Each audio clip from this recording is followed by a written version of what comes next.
All right, good afternoon, everyone. Welcome to our City of New Ulm RENU Oversight Committee meeting, December 12th. Great to have all of our members here.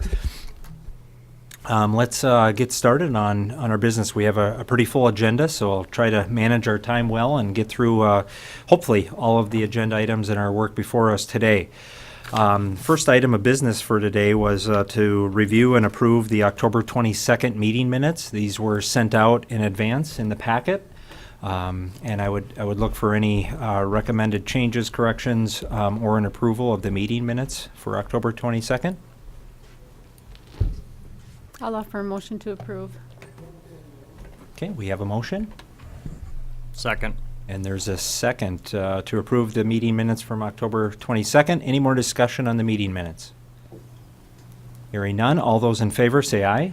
Aye. Opposed? Motion carries. Thank you. On to our next item of business. I think this is a standing item, finance and bonding update. Would we have any updates, Nicole, on any finance or don't really bonding? have much along the way of updates. We obviously haven't spent much of the funds yet. Yeah.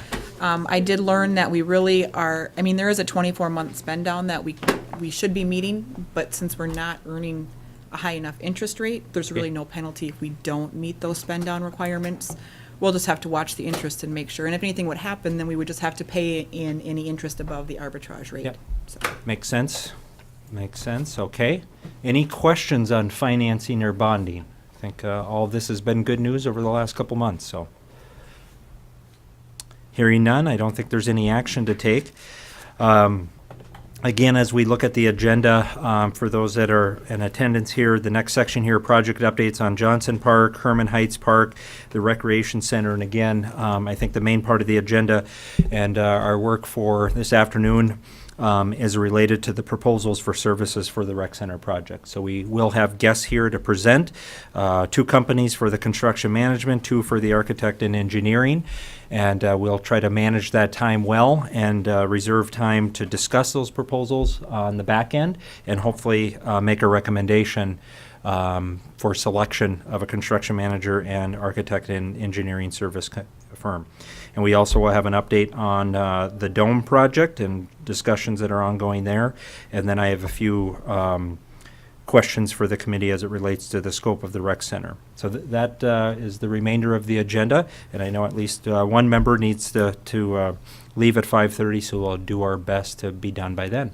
Sound like a good plan? Okay, so project updates. There was a handout on Johnson Park, but they have been having meetings, the subcommittee, and maybe I would turn it over to Park and Rec Director Schmitz to give an update, and I know there's other members here in attendance as well. Yes, thank you, Chair Fryer and members of the committee. You have before you 3 pieces of paper. The Johnson Park Subcommittee has met 3 times, and most recently it was December 3rd. And working on the concept sketches, and you have before you the latest concept sketches. And the subcommittee is quite happy with how things have been coming together.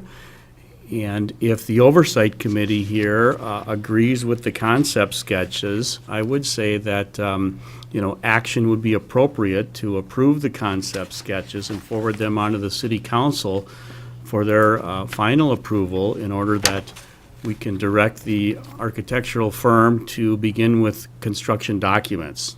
The CD package. So that's where we're at right now. We have members of the Johnson Park Subcommittee here. We also have our Facilities Maintenance Supervisor here that can answer any questions you may have. The first color page is kind of a rendition of the front facade on German Street, as you can see, with an expanded and widened central entrance, some landscaping, and fully accessible entrance, and some brick added to the facade. The second page is the depiction of the concourse floor plan. The back row of seating has been removed basically along the first base side and the third base side and the lower section of first base side to create that expanded concourse. It appears it's 6 to 6.5 feet. Central concourse was a key component of the new design. There are also special lowered seating areas and viewing areas behind the first base dugout and the third base dugout. And then, like we've talked about all along, a new fully meeting code concession stand on top of the new maintenance building by first base. And a little bit of an expanded plaza there by the new concession stand and first base, along with a fully ADA compliant single restroom at the concourse level to meet code. Another component is to remove the chain link fence that's the backstop presently and replace it with athletic netting.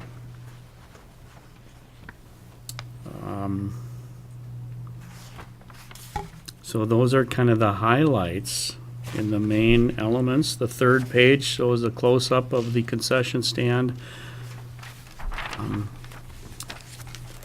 in that area of the concourse. So any questions or comments, we'd be happy to discuss. And if the Oversight Committee is happy with the concept plan drawings, I would recommend an action to forward that on with your approval to the City Council for their approval. I would have a couple questions. On the second page, I see a seating schedule and a reduction, which was assumed in taking out some of those rows. What would the new capacity be of the Johnson Park? I see 172 seats taken out. Maybe that's not a fair question, but just was curious on. made that up in the plaza seat. Yeah, so some of the seating reduction chart is a little bit abstract, just because there's plaza standing seating, that it can be variable. There's kind of leaning rail, which I know isn't seating, but has capacity. So there's lean up rail locations down the left field line and above the plaza area, and straight behind home plate as well. So we honestly anticipate very little to no change in the overall capacity of quality viewing spots at that stadium. Okay, the pictures, love the Yeah. pictures. They look great. What about early budgetary estimates? Maintenance Supervisor Wire has some information on the preliminary cost estimates. Yeah, so early on, we got a preliminary cost estimate of 1.1, pardon me, which is 100,000 over, give or take. We did, the subcommittee did some value engineering ideas. I just received those yesterday as far as some preliminary cost reductions. And it does appear, given some, compromise and or discussion about which ones to leave in and take out, we should easily fall underneath the $1 million kind of preliminary budget, I should say. So.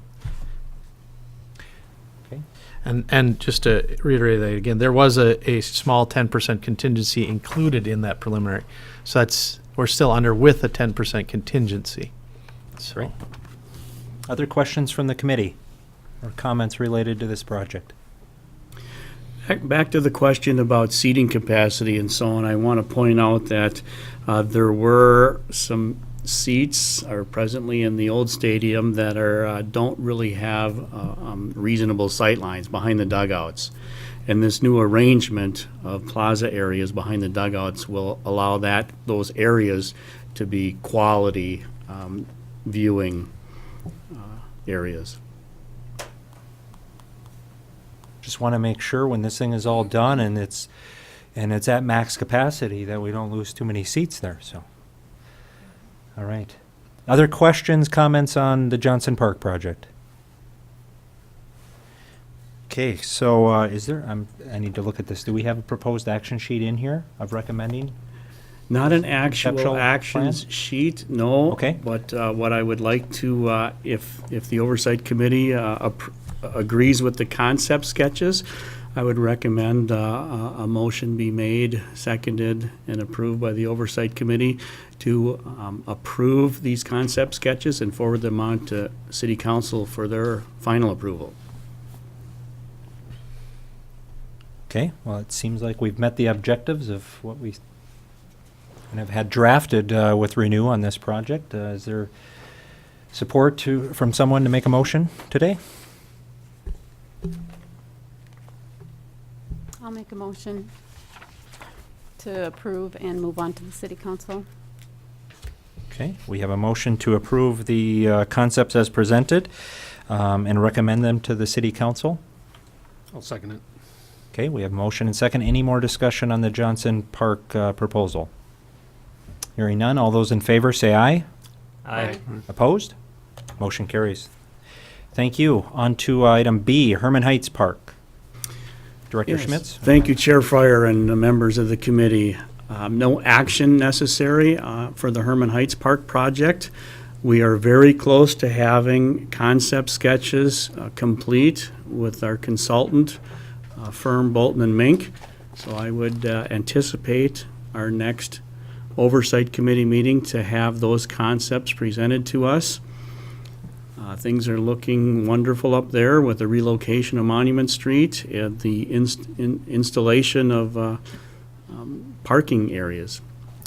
So it'll be coming at us soon, and it's very close to complete as far as concept sketches go. No action requested at this meeting. Okay, any questions on the Herman Heights Park project? Okay, hearing none, we'll move on to item C.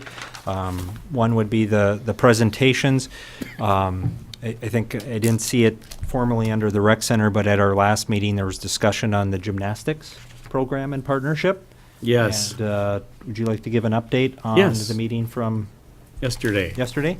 Yes, thank you, Chair Fryer and members of the committee. We had another meeting with the gymnastics organizations yesterday, and things are looking good. They have presented a business plan that seems quite viable with appropriate economics in it. There's going to be some fine tunes made to that business plan before it's presented to the Oversight Committee. And the second big news that came out of that meeting was the fact that we've been talking about two broad options: a higher monthly lease rental fee in which the city would assume responsibility for utilities and custodial and maintenance and so on, versus a lower monthly rental fee for the gymnastics organizations in which they would be responsible for all utilities, all custodial and all maintenance, snow removal, refuse, things like that. And they have decided that they'd rather pay a larger monthly rental fee and have the city responsible for the utilities and the custodial and the maintenance aspects. And that's quite agreeable to staff and the department. It would also allow the common spaces to be truly common instead of having to put restrooms into the gymnastics center that are only to be used by the gymnastics participants. And so then we don't need restrooms just outside of that for the fitness, wellness, and other users of the recreation center. So there's going to be some benefit staff feels with construction and development with those shared spaces.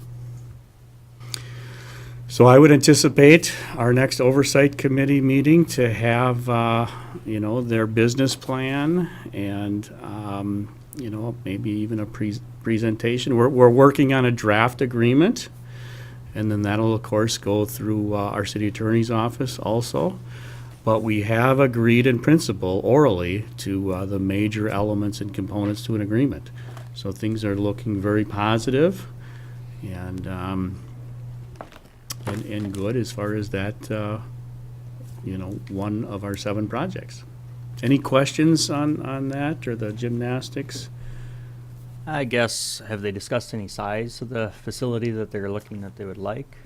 We've been talking about approximately 10,000 square feet of performance space. Presently, they have 5,000 square feet in their building down on Front Street. So that's an approximate size we're talking about right now. So the other thing that I took away from yesterday's meeting was the intent to, where we're able to, is have the gymnastics partner with Park and Rec for the space, if there's any other ways to use it. There isn't, I didn't hear any, I guess, pushback on having, if there are ways to utilize the gymnastics space for Park and Rec programming or other uses, they're open to that. Yes, there's a couple of elements with that discussion. One is the fact that the gymnastics organization will be operating the programs, both competitive programs, recreational programs, and open programs, where anyone can go in, just like open gym, open skate, open hockey. Now, anyone can go in, pay the fee, and utilize certain aspects and components of the facility. That their organization will be operating all of that, but there will be shared spaces, as I've mentioned, multi-purpose rooms, team rooms, you might refer to it as, where the gymnasts will be, changing and preparing when there's a meet or an event. And so those kind of multi-purpose rooms would be available for other uses, including Park and Rec uses or other municipal uses. So I think that's going to be a positive element of the design as we move forward and consummate an agreement with them. Okay. Other questions, comments from the discussion on gymnastics partnership? Okay. Hearing none, does committee feel ready? Get into the presentations from our Mr. company. Chair, if I could Yeah. ask one thing, in looking at the RJM materials, my understanding is that the construction manager that we are looking for is someone who would be providing assistance prior to the selection of the architect, et cetera, working with us, but that we would be doing the standard bidding process. RJM's materials got all these references to working with subcontractors and Hyman, and that sounds like the alternative construction manager that I thought we had voted not to pursue. So, I mean, what, do these people know what we're asking them to do? Maybe Yes, the RFP went out for CMA, Construction Management by Agency. So that's what they all bid on, and that's what we're talking about today, is the CMA model. I don't know The why they CMR responded that way. We can ask them questions, I guess, but I'm hoping they understand, because their bid obviously is half of what the other company's was. I don't know Yes. if something's getting lost in translation. I don't think so, and some of these firms have, in fact, all of the firms that have had some communication verbally have mentioned that they're willing to do either form, whatever the city wants, and we've told them that it's the CMA model and delivery method is what was in the RFP. Okay, right. I think, Roger, and maybe they'll speak to it with the Hyman relationship. I think they have found that to be a valuable extension of their construction management, of having a company in the community that is here and readily accessible and ability to be on site on a day-to-day basis. And I believe they have kind of, I don't know if you want to call it subcontract out part of the construction management piece or the foreman role of who's the kind of I site. was looking for references, and I think we have one we're going to be talking to when we're done here. Yeah, Who- yeah. He's got some experience with them, so. Okay. Chris, if you'll bring in RGM, we'll get started with them. I am going to ask them to kind of limit to 10 minutes with a part of that time for questions. Our goal for 5:30. Well, you don't have. No, I know, but I'll use. Hi there. I think all of us want to make sure we're here. Brian. Lawyer, Lisa, good to see you. Yes, Joe. Larry. Larry. Lisa. Lisa, hi. Brian, Toby, Brent. Nice to meet you. Chris, hi. Roger? Roger. Brian. Nice to meet you. Hi there. Nicole. Nicole, nice to meet you, Nicole. Elwood? I have a copy of our PowerPoint and as well as a sheet to take notes. If you want to take one and pass it around, please. Now I'm really glad I didn't print Copy of the all those documents out. Bring them. Oh, you did that before the pages. paper.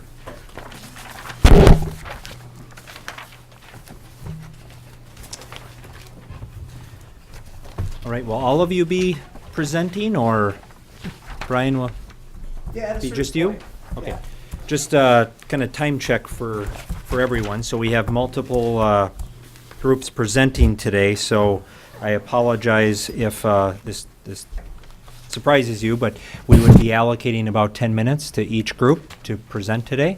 And if we can have a little time for question and answer, because we've got 3 or 4 more that we're going to need to get through before the end of the meeting.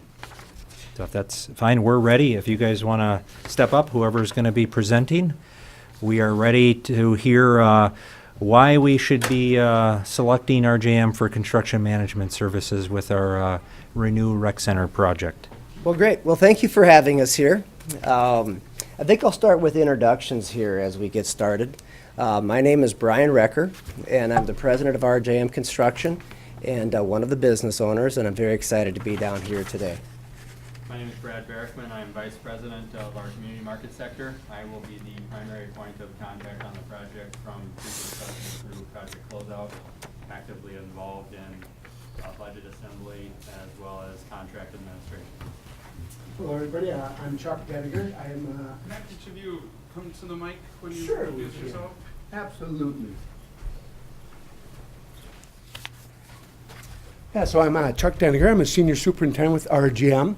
I've been in the industry pushing 40 years right about now.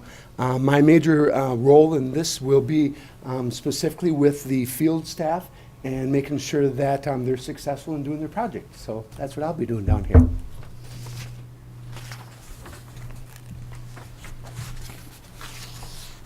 I'm Jerry O'Brien with Hyman Construction here in town, and RJM has approached us to take a role in helping them facilitate as much as possible a local contractor presence, both, subcontractors. So we'll be helping them during the process, identify those people that in companies down here that would be interested and capable of handling portions of the project. Okay. And just as background, maybe you know this, but every member of the committee was sent a copy of the proposal. So we've had a chance for the last week to review that, and we have that information. So I think today was probably more about just a few of the high points and differentiators that you see for our RJM versus the others that were interested in working on the project. Well, great. One of the questions that did come up also was to talk about why maybe construction management would be a better choice than the traditional method. Yep. But that might take a little bit of time, and so I might skip over that part a little bit and talk more about RJM if that's okay with the group. And if you'd like me to talk more about that, I'd be more than happy to do that. And if I do have a minute at the end, I'd love to tell you guys a story about your fountain in German Park that you might not know about if we have enough time about that. I told Tom and Cheryl this story here when I was down last time. So RJM Construction, we are we're a general contractor that specializes in providing construction management services to municipalities, and that's our specialty market with what we do. We build about $300 million worth of projects every year. About a third of that is our work with municipalities building projects very much like your own. Our team, we're very excited to be here. Our team actually has built more aquatic centers in the state of Minnesota than any other construction manager in the state. As a matter of fact, we're also excited to say that we've done more construction management work with municipalities than any other construction manager in the state as well. Why RJM on the construction management in regards to construction management delivery? We've been doing this now for about 20 years. And there's a benefit for construction management because you're bringing on a partner at the beginning of the process that's with you throughout the entire pre-construction process. Brad's going to talk a little bit more about that. But what we do is we provide value through the pre-construction process to be able to save you money while also being able to be your construction partner throughout the construction process as well. Brad, I think I'll have you tell them a little bit more about RJM here with some of the work we've done doing that. Thanks, Brian. So we're really proud of the municipalities that we've worked with in the state of Minnesota, and this map just shows the various cities that we've worked with throughout the state. There's a reason that 22 plus cities have decided to operate under the construction management model, and in particular with RJM Construction. Our aquatics experience. We're familiar with U.S. Aquatics, which did your preliminary study. We've worked with them for over 20 years. We also have a familiarity with all of the other aquatics consultants throughout the state and a great working relationship with them. Our industry partners, we have a strong tie with the subcontractors with the expertise in pool construction. We can rely on those partners during pre-construction and design to help with cost consulting, constructability issues. So we have a great working relationship with them to work with them up front. And then our renovation expertise. The New Ulm project will likely require renovation of existing pool shell. We've done that numerous times. We've been involved in that numerous times on other projects. Our cost savings focus, we take a collaborative approach. It's not just RJM's idea. We listen to the client, we listen to the designers, and it's a collaborative effort from the beginning. Traditionally, on a project of this size, we anticipate a savings of 9 to 13% from the beginning of design to the actual construction documents and bidding phase. We'll offer you, whether we are on budget, under budget at the time, cost savings, a list of cost savings options at every major design milestone. And that's something that we work very hard at and we're very proud of. I'll let Chuck speak on our occupied facility knowledge. Yeah, so a few things we want to just touch base here real quick. And the last slide, you happen to see one of the projects in there, that swimming pool was on the 3rd floor downtown at the Y. So when you talk about touching facilities next to it, kind of been there, done that with a couple of them. Our collaborative approach up front is going to be with your facility. What we're referencing on that one is specifically with your engineers, the people that work in the building. What can we shut down? How do we not? How do we do temporary tie-ins? That's kind of a part of how we'll work with the facility that's in there and kind of do a team approach on that. The disruption avoidance plan is something that we'll put together with you. And what it is, it's going to be giving all the people and the staff that are in the building, here's where we're going, here's what we're going to do. It'll kind of go in side by side with a phasing plan, which people would be typical with. Here's phase 1, here's phase 2, but this will take us a little bit deeper kind of into the infrastructure. Sure, we're only doing this phase, but we're going to lose our ductwork, so on and so forth. So that's kind of what that process is. And then at the very end here, basically, all we're telling everybody is that we're going to come up with a plan, and we're going to work our plan, and it'll be right in the document so everybody can follow along. It's going to be, along with all the other items, very open and knowledge to people out there. And then in addition to that, we'll come down to your community here. We'll hold a neighborhood open house. We'll answer any questions that the neighbors have. What time of the day do we work? How are we getting in and out? What's it going to do to your roads? And we'll kind of diffuse a lot of those questions out of the gate just with the neighborhood itself. So that may be 1, that may be 5 meetings, not sure. Some places take more than that. So that's kind of what we're going to do as far as that goes. Thank you. Appreciate it, Brad. Thanks, Chuck. Schedule creativity. Time is obviously money. We don't just take a duration. If there's a duration posted in an RFP response, we don't just take that duration and assume that that's what the project's going to take. We take a creative look at that schedule, and again, it's a collaborative approach with your team, your facility, to determine the most efficient way to construct the project. There's efficiencies through phasing the project. Do you do everything at once, or do you slice it up to avoid occupant issues and maintaining occupancy throughout the facility? So we take a really hard look at phasing the package.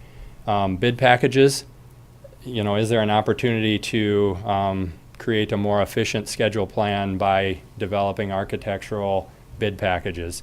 You may spend more money with the design firm, but then save money on the construction side by shrinking the overall duration of the entire project. Brad, if I could, yeah. can I speak Yep. to that for just a moment? So as an example, what we've done with a lot of our municipal clients, and we're always very cognizant because we're working with city councils, and we always want to make sure that what we're proposing to a city council doesn't put the council at risk. And so what we've done with a lot of these type of facilities is that your longest lead times are precast and steel. And in order to be, and that can be almost 20 weeks right now, before, by the time you place your order, by the time you get that product, and knowing about wanting to shrink the schedule down, there's ways that we've designed with our design partners to issue an early bid package that gets that process moving quicker. But the city council doesn't have to approve the actual construction of those products until the rest of the bids come in and you make sure that you're on budget. But you save about 2 months in design of those particular packages.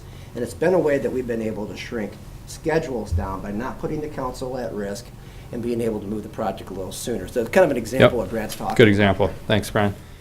And then just various cost-saving strategies through our management time, as well as reduced subcontractor durations. And this schedule here is just an example of a reduced design schedule with bid packages. Now I'm going to have Jerry step up and talk about our partnership with Hyman Construction. And one thing I want to add before Jerry comes up, we've done projects outside of the Twin City metropolitan area, and we work very hard to get that local participation. And that was one of the reasons that we chose to team up with Hyman Construction and help us shore up that effort here. So I'll let Jerry speak a little bit about that.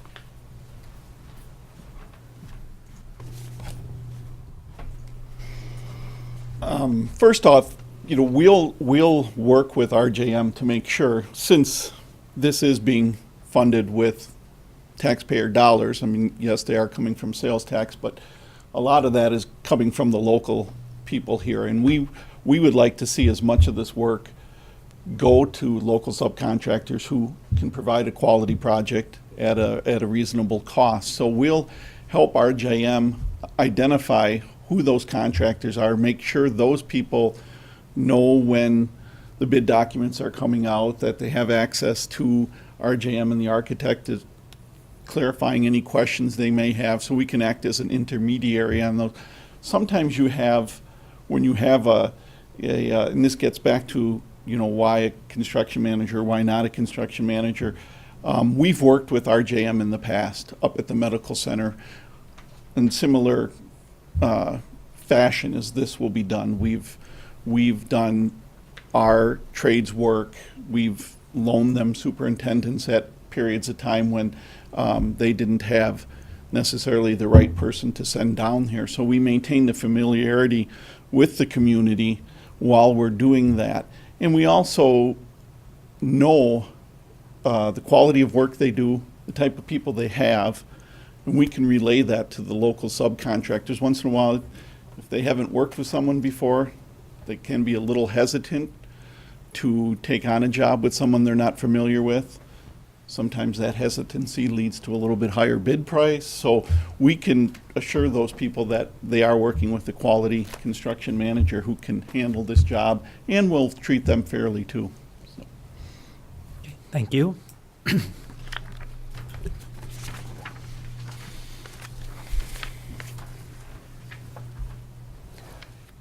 So that's really our presentation here, you guys, today.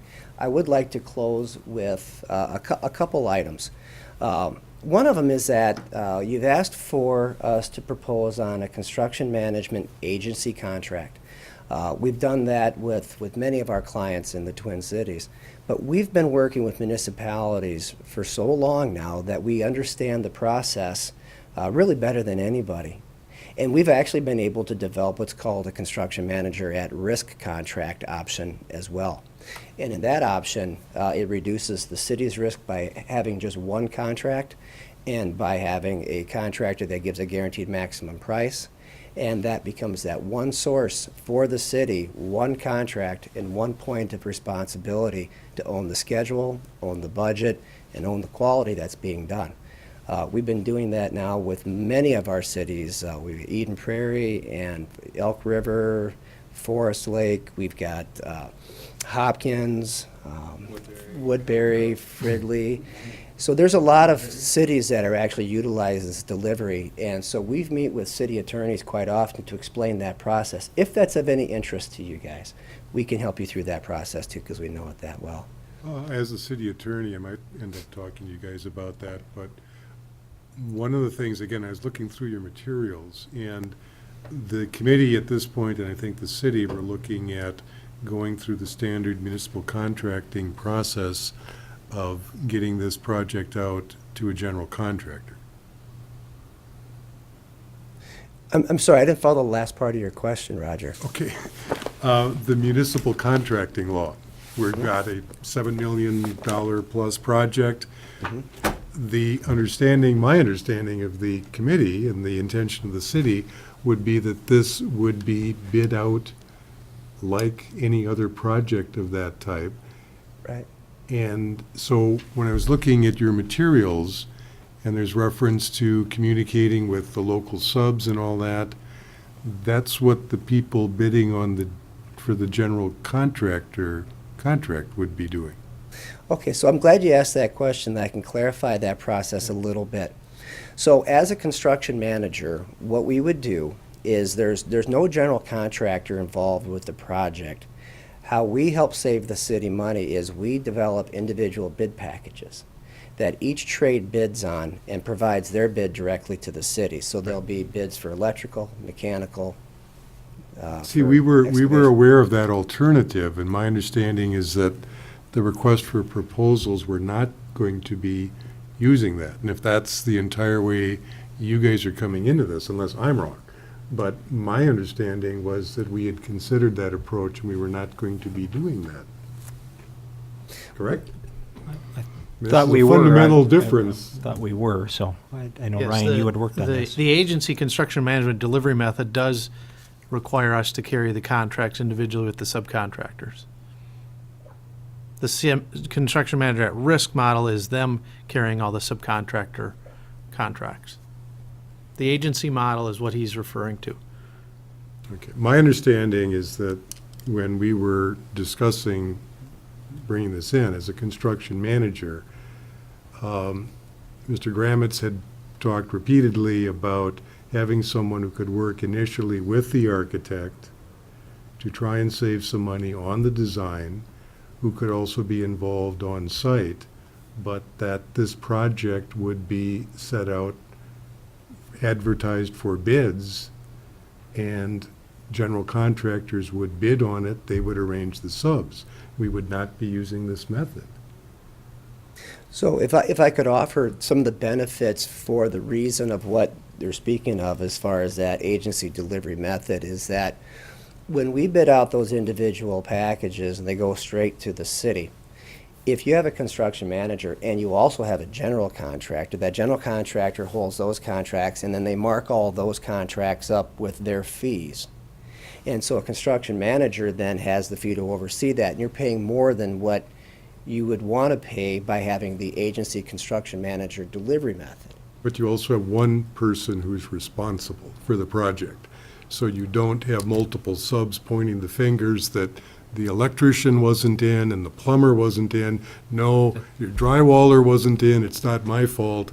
It's the general contractor's fault. So, that is something that needs to be managed, and so with the agency construction manager delivery, we do have that person on site who is responsible, and the construction manager is responsible for all that coordination to complete the construction of the facility. Chuck's role would be that, and Jerry's team's role would be that with us on site is to provide that coordination. And that's why that model becomes one that cities like to use, is because rather than having a general contractor doing that, you have somebody that's actually working for you, that's an advocate for you on the site, that's doing all that work and monitoring that quality control and that schedule and making sure that there aren't any corners being cut. And that's why so many of the cities have gone that model.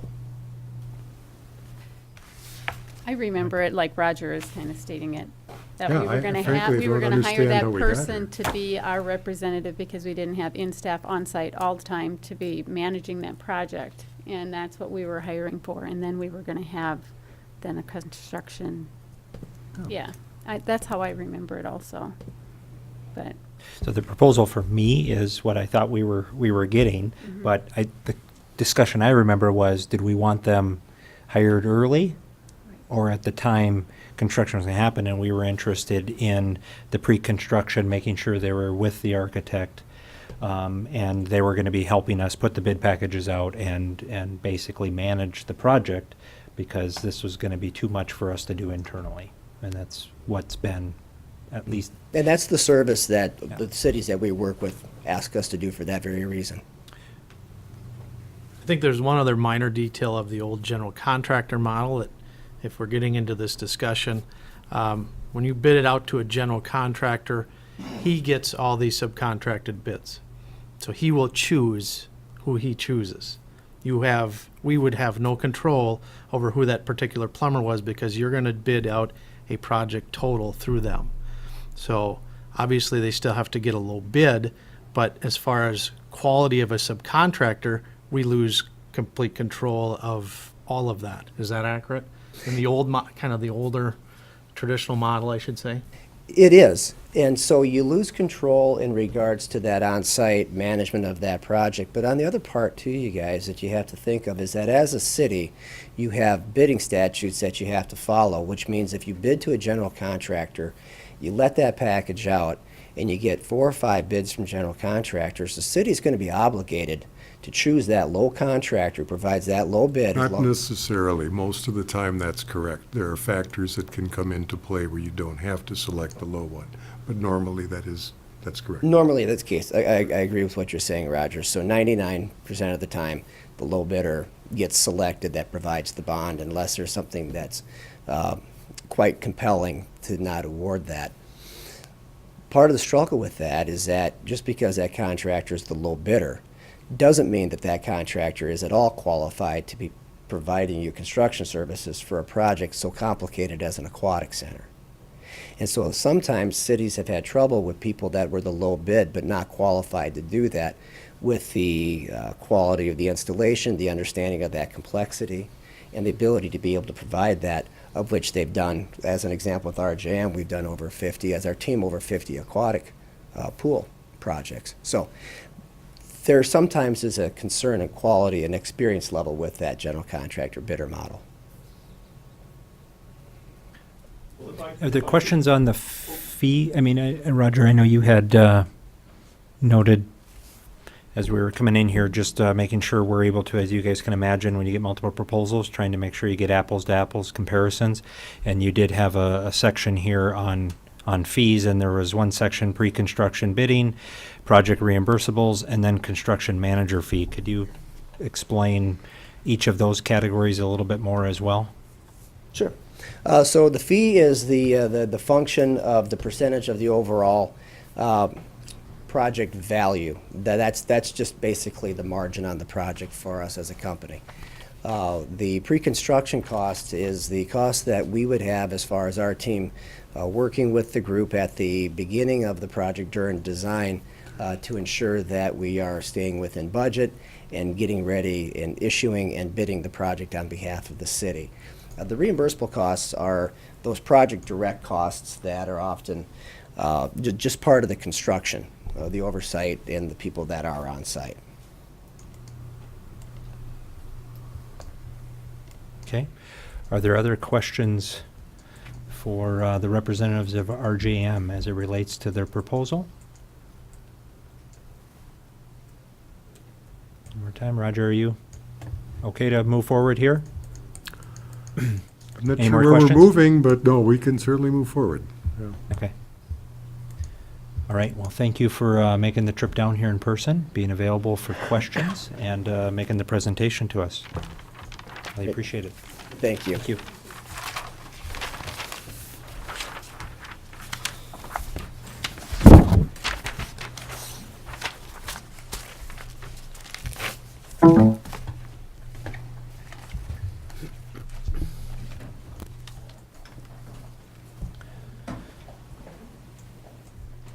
I didn't do a good job of bringing my past meeting minutes along of at least trying to capture the discussion from, let me pull it up from, was it in the December or October 26th? second.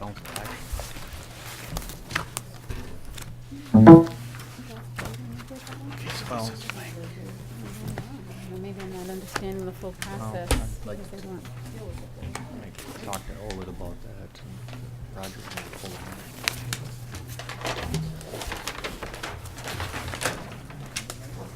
in. New one presentation? Yeah. Responding to the RFP. Right, Making sure. right, right. Thank you. All right. Thank you. Thank you.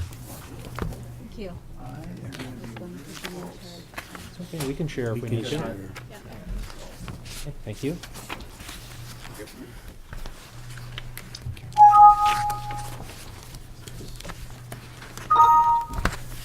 You guys want to split?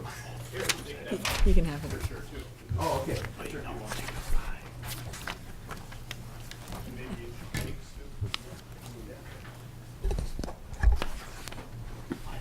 All right, good afternoon. Welcome to New Ulm. Thanks for joining us in person for a presentation.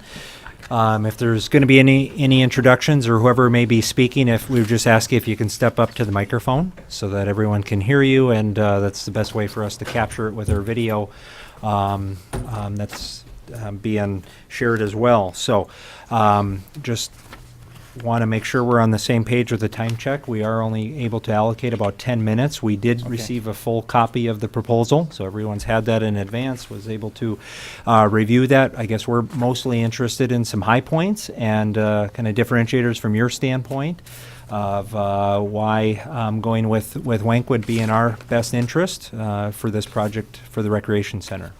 And then we want to reserve at least a minute or so for any questions that come up and around the fee structure or the project timeline or other aspects. Absolutely. Okay? All right, we'll move at a quick clip. Excuse me while I click forward, rolling right into it. We'll maybe skip the introductions in the interest of time. All of our resumes are in the proposal. My name's Andy Hoffman. I've been with the company for 11 years and in the industry for 22. Todd Iverson is our senior project manager. Joe Allhorn is our controller. Greg Koba is our project manager, and Mark Inderley is our superintendent. Welcome. Thanks for being here, everyone. Thank you for having us. So a bit about our firm. Been in existence for 33 years, founded in 1985. We've specialized in construction management ever since our founding. So we were the second firm in the state to specialize in construction management as a primary delivery model.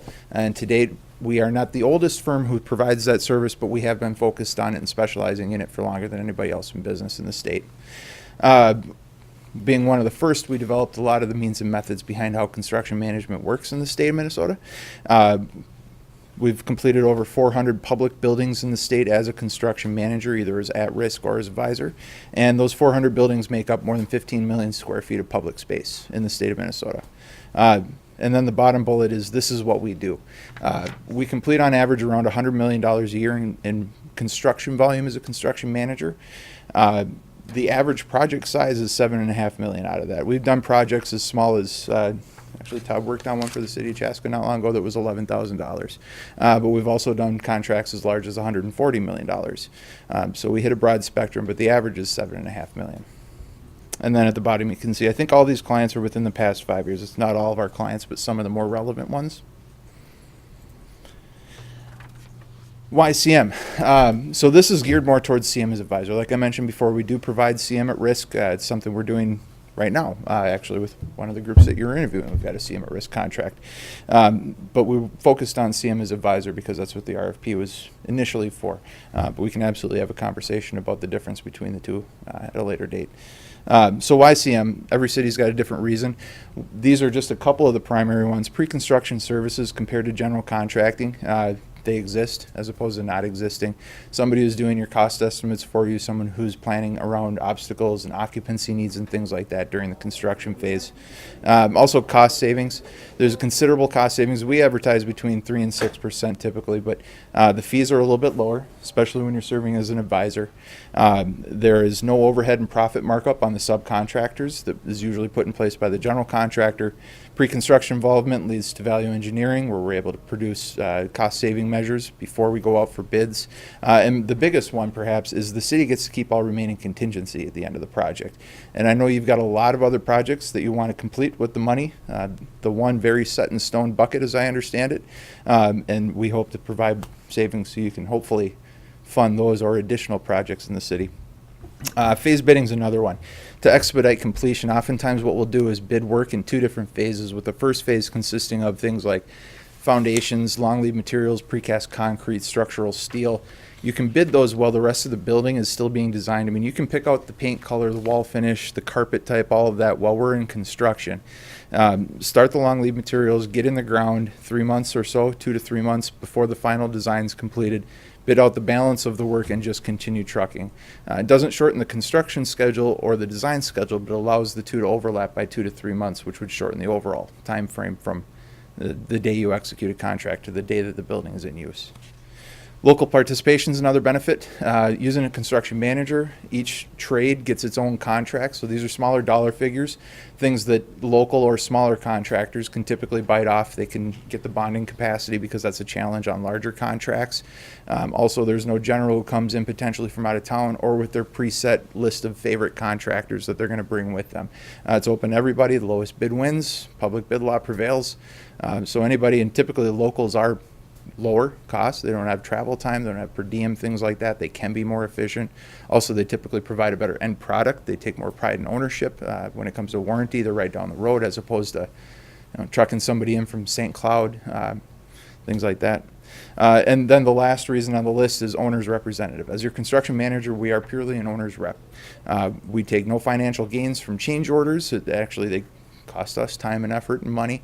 Our folks on site, Mark, he's there to do quality assurance inspections. He's there to drive the schedule on your behalf, and the rest of the team as well in the office when we're reviewing pay applications and trying to fight against the change orders, the dreaded change orders. Run through this really quickly. Estimating is a piece, but not all of pre-construction. So on average, in the last 3 years, we've averaged $400 million a year in construction costs estimated. We are a consultant for the Metropolitan Airports Commission, Dakota County, several architects. We're actually working with one of the ones who's waiting out there right now. So we do a great deal of cost estimating. Those $400 million, we track the work that we actually do construction on. We don't get all of the end costs as bid for every project. But last year, I can state as a fact, our average estimate came in 2.7%. I need to be careful how I phrase it so it doesn't appear backwards. The average cost as bid compared to our estimate came in 2.7% below our estimate. Industry standard is 5% plus or minus on the side of a bid. 2.7% under is exceptional. Our goal is 2%, and we're working towards that. So our cost estimating is a big piece of pre-construction. Cost control is another huge piece. There are a lot of tools that we have in our toolbox as a construction manager to save money or to guarantee costs within budget. One of those is value engineering. During the estimating phase, we'll prepare options for the city, whether it be looking at different rooftop units, manufacturers for mechanical equipment, roof types, flooring types, make, model, and manufacturer of every nut and bolt in the building if need be, to try and keep costs within check. You'll get a menu of options with our estimates, and you can go through that and pick and say, no, I don't want a 20-year roof, I want a 40-year roof. And you'll understand the total cost impact of that because we'll give you the value engineering options with the price next to everything, so you've got more or less a menu to pick from. Bid alternates are another way that we control cost. When we go out for bids, let's say that the construction budget, not project that includes architects and everything, say that the construction budget were to be $7 million. When we go out for bids, if our estimate is at 7.1, we'll include in the bid documents alternates, add alternates and deduct alternates. If the bids come in, say $50,000 under our estimate or $50,000 under budget, you'll have things on your wish list built into the plans and specifications that you can then award and move forward that have been competitively bid that we didn't think would fit, but it turns out that they do. On the other side of that, if costs come in slightly higher than expected, there will be alternates that will reduce the scope to keep it within budget so that when you award a contract, it's not for we're not starting off 20% over budget or anything ridiculous like that. Allowances are another thing. So Construction management advisor, we are your owner's rep. We take no vested stake. We get no profit from providing material, from labor. We are the owner's representative. Everything is competitively procured. And that's where the allowances come into play. Things like general conditions, hourly rates, allowances for things like forklifts, those are all included in the bid documents, so they are competitively procured, awarded at the lowest possible cost. If it's not something in the bid documents, things like dumpsters, temporary toilets, also those follow an RFP process. They're not subject to bid law, but we still get competitive quotes. The allowances that we include in the bid documents, those are things that some other people procure themselves or that they supply themselves, miscellaneous cleanup labor and whatnot. Anyone who provides those has a financial incentive to exhaust the allowance. We eliminate that from the picture. We do not have that. Everything is fully procured from outside sources.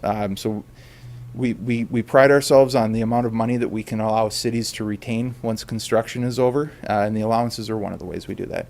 And then last item on the list is contingencies. I'd suggest a 4% contingency for a project like this. It's an owner contingency. Your approval is required before a penny of it is spent. That contingency really consists of, it allows for change order costs that are associated with unforeseen conditions, perhaps a poor soil condition that you wouldn't want to build on because of settlement, or if you rip into a wall and things aren't what you expected, or there's asbestos, things like that. So unforeseen conditions, design changes, because to a degree those are inevitable. Something in the plans won't work. You may not like an aesthetic. Maybe the ceiling height is too low and you want to raise it up, things like that. And then design changes. So owners will inevitably make some degree of change during construction. Those are the three things that contingencies are set aside for. Any remaining contingency at the end of the project is yours to spend as you would see fit. Probably saw in our proposal, a lot of people spend the contingency. That ends up being rolled in. In some cases, one of the examples in our proposal was Chanhassen High School. We finished that project with it was a large project, several million remaining, and they rolled all that into a multi-million-dollar baseball field. So there isn't always contingency remaining at the end of the project, but the way that it's spent is 100% owner elected. Construction planning. I won't do a deep dive on this, but we absolutely could at a later date, and if we're selected, I would expect that we would. Put a larger version of this in the handout with a couple of comments and notes. We put a great deal of effort into planning because almost every building that we're a part of has some sort of occupancy requirement. We do a great deal of schools, city and county renovations, additions. We're used to working around occupied spaces, and this is absolutely expected to be occupied during construction. There's a couple of considerations we listed at the bottom. I'll let you read those. I won't go through them because I could spend about 2 hours on that. But there are going to be some obstacles safety-wise, traversing the site back and forth between what are really two addition sites separately. And then also, I've got a few things on the pool addition and just how that lays out in comparison to a setback to a property boundary. Some of the things that excavation is going to require that may extend beyond your property, perhaps, or some cost implications. There's ways to not extend excavation beyond your property, but there's a cost associated with those. So we've looked at the project. Like I said, we can do a deep dive on this at a later date, but trying to keep us along at a clip. And then the last bullet point here is bid marketing. We don't simply send plans out and hope that we get enough bids. We actively market every project that we're involved in to the local contracting community, typically using 3 rounds of what we refer to as bid calls. The first round, and typically for a project like this, there would easily be 300 total calls, but the first round of bid calls would be done to advertise the project, just to call and say, this is out, we sent it on the street yesterday, please take a look at it and hopefully you'll bid. The second one, we try and gauge bidder interest in each area, so masonry, steel. We call each one of the contractors, ask if they plan to bid, we record if they say yes, no, maybe. We evaluate that before we make our third round. Our third round is a much more targeted effort.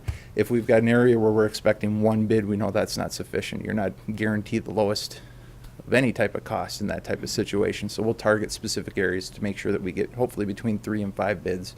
In some cases up to 8 or 9 when we're lucky. Briefly, our construction approach. As an owner's representative, we are not purely in charge of construction. We help with the entire project.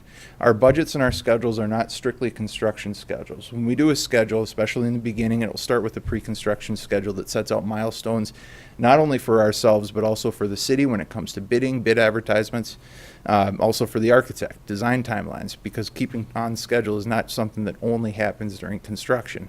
Everything that happens before that helps determine what the actual end date is.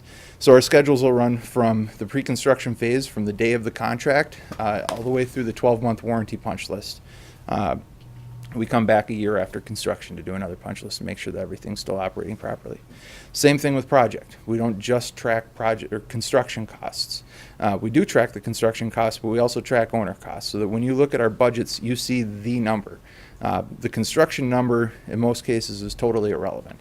You want to know what is the total spend on the project, including architect's fees, furnishings, any of the other owner costs that are not part of construction. Every one of those will be reflected in our total project budget. Procore software is another one. Everybody's got a phone. We have an app.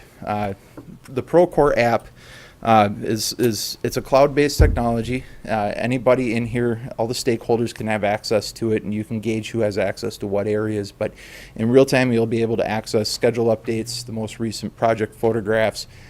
Some people use it to check the weather, because that's on there too. But schedules, budget updates, all these things are posted to the cloud. Once we get into construction, especially afterwards, things like warranties, as-built documents, they're all posted to the cloud as well. So you've got access to them on the cloud. Also, we put those on a flash drive, turn them over to you, so that 25 years when we come back to do a renovation or another addition, we've got reliable digital as-built drawings and warranties to rely back on. We are your eyes and ears on site full time. So Mark would be the full-time superintendent on the project. Mark is essentially an on-site owner's representative. He's not just there to schedule and coordinate construction. He's there to provide quality assurance inspections. He's there to drive the schedule. He's there to coordinate your building occupancy needs with the construction crews. He truly is your eyes and ears full-time. He'll be an extension of your staff. You'll be able to see him anytime. He's pretty easy to find because the trailer's not small. And punch list and warranty phase. So we'll oversee completion of all the punch list items. We'll help create that along with city representatives who do a walkthrough in the building, the architect who will join on the walkthrough through the building. We'll send that out to the contractors. We'll make sure that everything gets completed according to the plans and spec. Then 11 months later, before, state mandates that every nut and bolt in the building has a 12-month minimum warranty. And there's other warranties that will specify longer periods, but minimum 12 months. So we come back 11 months after substantial completion and we conduct another punch list. Hopefully the city has kept a log if there's anything that hasn't been up to snuff. We'll also go through with the architect again, find any deficiencies that we can. If there's a rooftop unit fan that's not working, if there's a piece of trim that's been loose from day one, we'll make sure that all gets taken care of before any warranties expire. And last but not least, why Wink? Our construction management experience is second to none. This is exactly what we do, public sector construction management for cities, counties, school districts. Our company's team and track record, I didn't hit hard on that, but we've been doing this for 33 years. I know, like Todd and myself have been paired up on projects for the last 12. We've got an exceptional track record. No member of this team has ever delayed the occupancy of a building or exceeded a budget while with the firm doing construction management. Our transparency and cost savings, we pride ourselves in the amount of contingency and just general funds, whether it be from allowances or whatnot, that the city gets to retain. We have no incentive to exhaust those allowances because we are purely a manager. And transparency, you'll never pay a bill that doesn't have backup. Any invoices will be accompanied by, all invoices will be accompanied by backup. And last but not least, we're ready to begin immediately. We're coming off some projects that align with this very nicely. Mark is currently completing a $12 million church addition up in Burnsville. I would expect that the completion of that would align very well with this. Greg is also wrapping up a series of projects in Rosemont, Apple Valley, and Egan.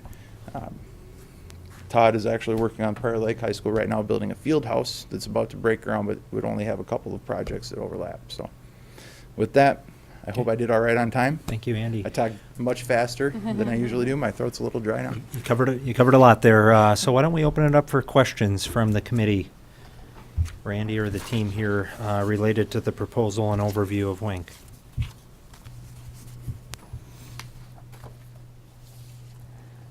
questions from the committee? So on the I know you didn't cover it in the presentation here, but in the proposal on the fee Yes. side of things, I noticed it's not a percent. It's actually been at least proposed as a We can fixed dollar convert amount? that to a percentage Yep. based on the construction cost. The way that we calculated it, so typically you take a project cost and multiply it by 0.8, and that's how we figure construction costs, figuring there's a 25% factor on construction that is contingency, design fees, owner costs. It works out to 4.84%. If the budget were to go up or down, I mean, if it goes up too much, that percentage would come down. If it goes down too much, and we're talking, a couple $1 million swings, then the percentage may grow. We stated a lump sum because my understanding is that this budget is set in stone. We thought we can do this in 11 months. We could do rates, we could do percentages, we can convert that however you'd like. Okay. We thought that would be most straightforward. Okay. But yeah, it works out to 4.84. That would be a $20 donation to the city, I think, if we did exactly 4.84, which we're happy to make. All right. Any other questions for? I have just one. Yeah, please, Lisa. Can you give me a little bit more information on your aquatic experience Yeah. in what you've done in that area? I guess when I was looking through, I didn't see a lot of that. Yes. I'll be blunt. A majority of our aquatic experience is related to lap pools. Hidden Oaks Pool Edition was a lap pool and a diving well. Sauk Rapids High School, same deal. We've done some recreational pools, Apple Valley Aquatic Center, which is a big one. That's going back a little ways. That's got 6 slides and a lazy river. It's exterior, outdoor, aquatic. Williston Recreation Center in Minnetonka was one of the more recent. It does have a lap pool, but there's also a splash pad and a children's area in there. The systems that go into both mechanically are the same. Extremely similar. And the specialties, we've done all of the specialties, things like slides and whatnot. They would be installed in this case by a specialty contractor. I mean, we wouldn't actually be tightening the bolts and putting them in place. That would be done by someone else. Our job is to coordinate and manage those people. So we're more than comfortable. We feel they have ample experience in the area. But yeah, the majority has been lap pools. Thank you. Thank you. If there's no other questions, again, want to thank you for being here in person. The presentation, very informative. So please accept our gratitude for being here. Thank you. All right, much you. appreciated. Thanks. That's not my. Hey, before you step out, just want to do a time check with the committee. Would you like to discuss construction management for a few minutes or move right into the architect presentation? I just have one comment. Yeah. As he was kind of explaining, I think I understand it a little bit better. I thought when you talk construction management, we were hiring a service of one person and then you'd have your other, general contractor. But it's actually melded together. It's all one, correct? So All you're right. actually hiring that extra service. Guys, this could be a long discussion. I mean, to me, what's happening here right now is absolutely apples and oranges. This is not what I was expecting we were going to get. We'd had this conversation. I know we've had it at this committee. I know we had it when Brian was city manager. I've got the emails where he's going back and forth about the different options, and the decision was made. Brian's pitch on the construction manager was that it's good to have someone working, remember that? Working with the architect, instead of that expensive soffit, you can save some money here, and then some, because the architect's rarely on site, have a construction manager on site. But we would be doing this as a general contract, standard bidding thing, because what they're talking about, and yes, this is being done, but what they're talking about is that the city of New Ulm is going to end up with all sorts of individual bids for every component of this project. And yeah, you might save some money that way, but what you don't really have is that one person who's ultimately responsible. He talks about reconciling the disagreements. Well, when you got a general contractor, he's got to get it done. He's got to figure it out. His subs are going to do it. If they don't do it, he's going to get somebody else in there to take care of it.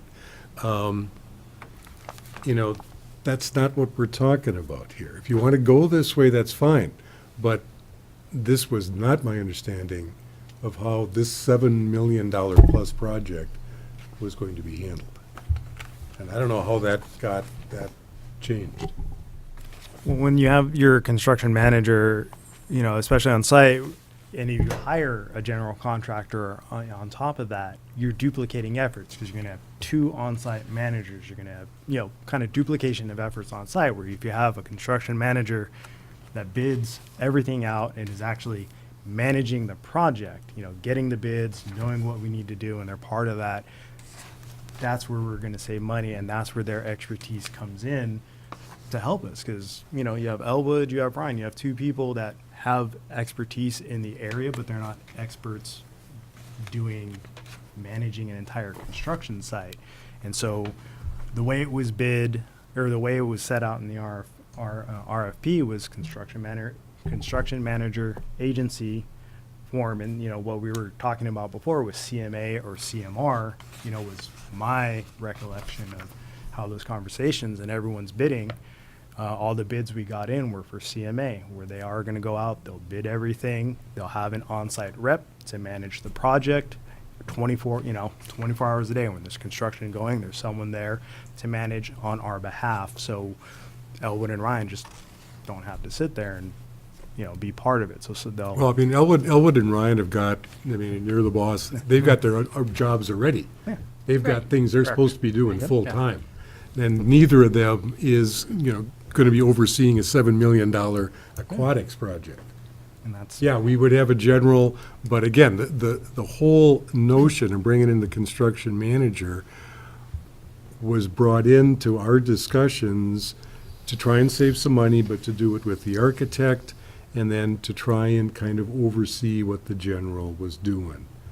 That was my understanding. Kind of to I work don't- on our behalf, to be our eyes and ears, because we couldn't have Elwood and Ryan out there every day, Right, you know, because exactly. they had other jobs to do. So you're right, I do recall thinking that that was gonna be like a separate position from just the whole general contractor who's, you know, doesn't really look out for our interests. So this person was supposed to be looking out Exactly. for our interests in that area.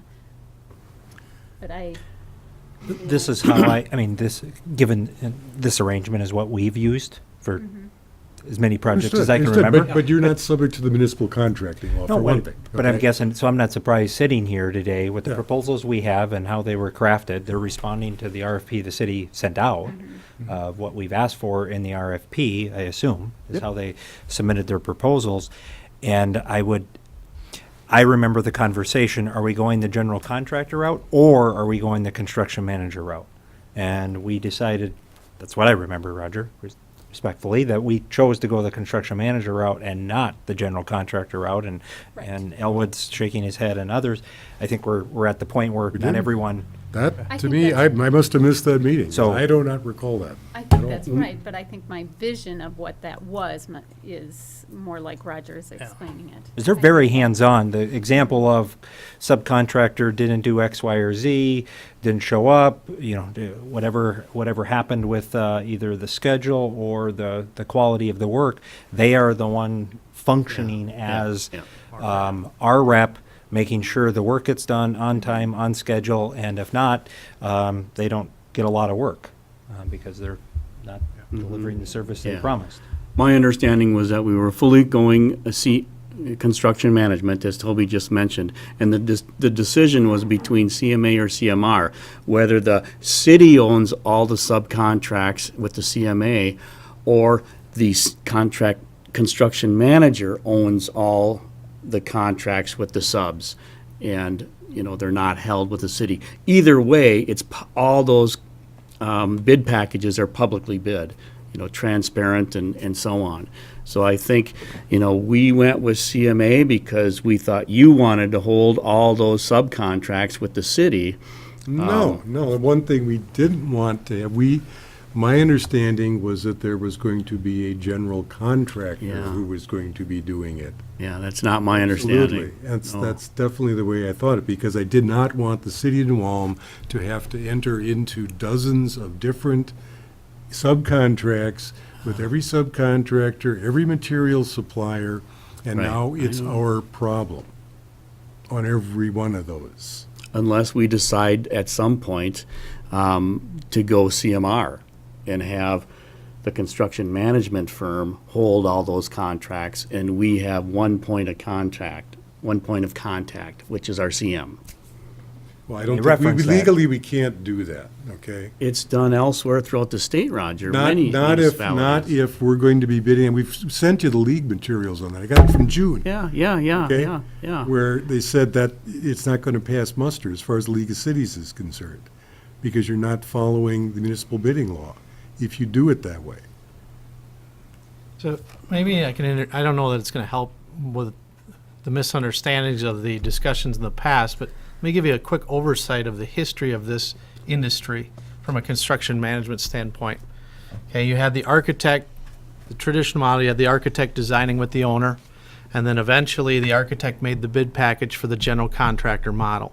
So the general contractor came on long after these designs were done. That's the traditional model. The CMA model, agency, it was called an owner's rep model, came along to get some input in the design, okay? That's getting us kind of to where we were. Well, the problem was there was some held back, like what Roger's concern is. Now there kind of technically is no general contractor, so the owner now took on all those contracts. Therein lies the new revision, and I'm calling it new as in 10 to 15 years ago new, the CMR. That's where basically the construction manager kind of does both roles. They hold us and help us in the design, and then they end up assessing the contracts. So when it goes to a municipality, they will effectively bid all those contracts. They will bid the plumbers out to the letter of the law in their bid package with the architect. At the very end, after you as a committee make your decisions on what plumber you want based on the public law, they will we can transfer all those contracts to them, and they will hold them. And that's the CMR model. That's what Brian was referencing, That's right? what he was I mean, referencing, basically saying yes. the GMP So of. it doesn't happen up front, it happens at the very end. It happens after all those public bidding laws have been taken care of.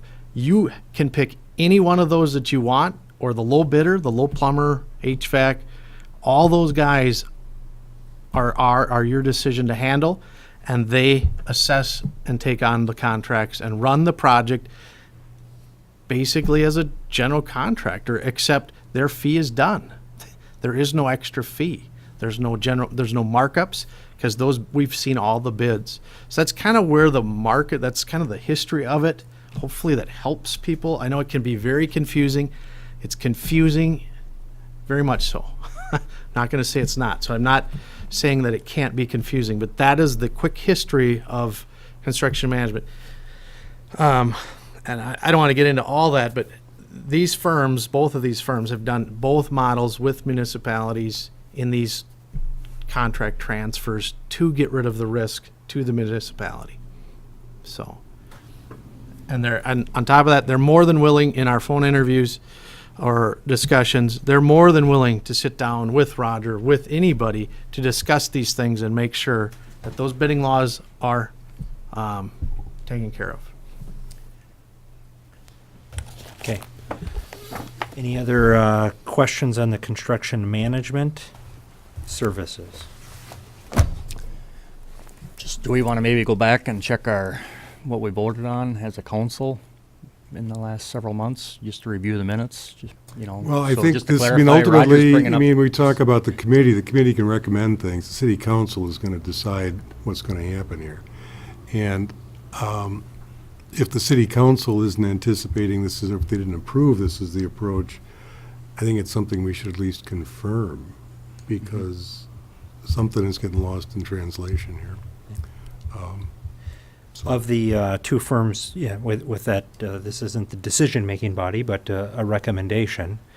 If we're assuming there is construction management services being provided, based on the proposals that were in the packet and information you had to review, based on the presentations this afternoon, is there one firm or company that the committee feels is the best fit for our project and also considering the fees.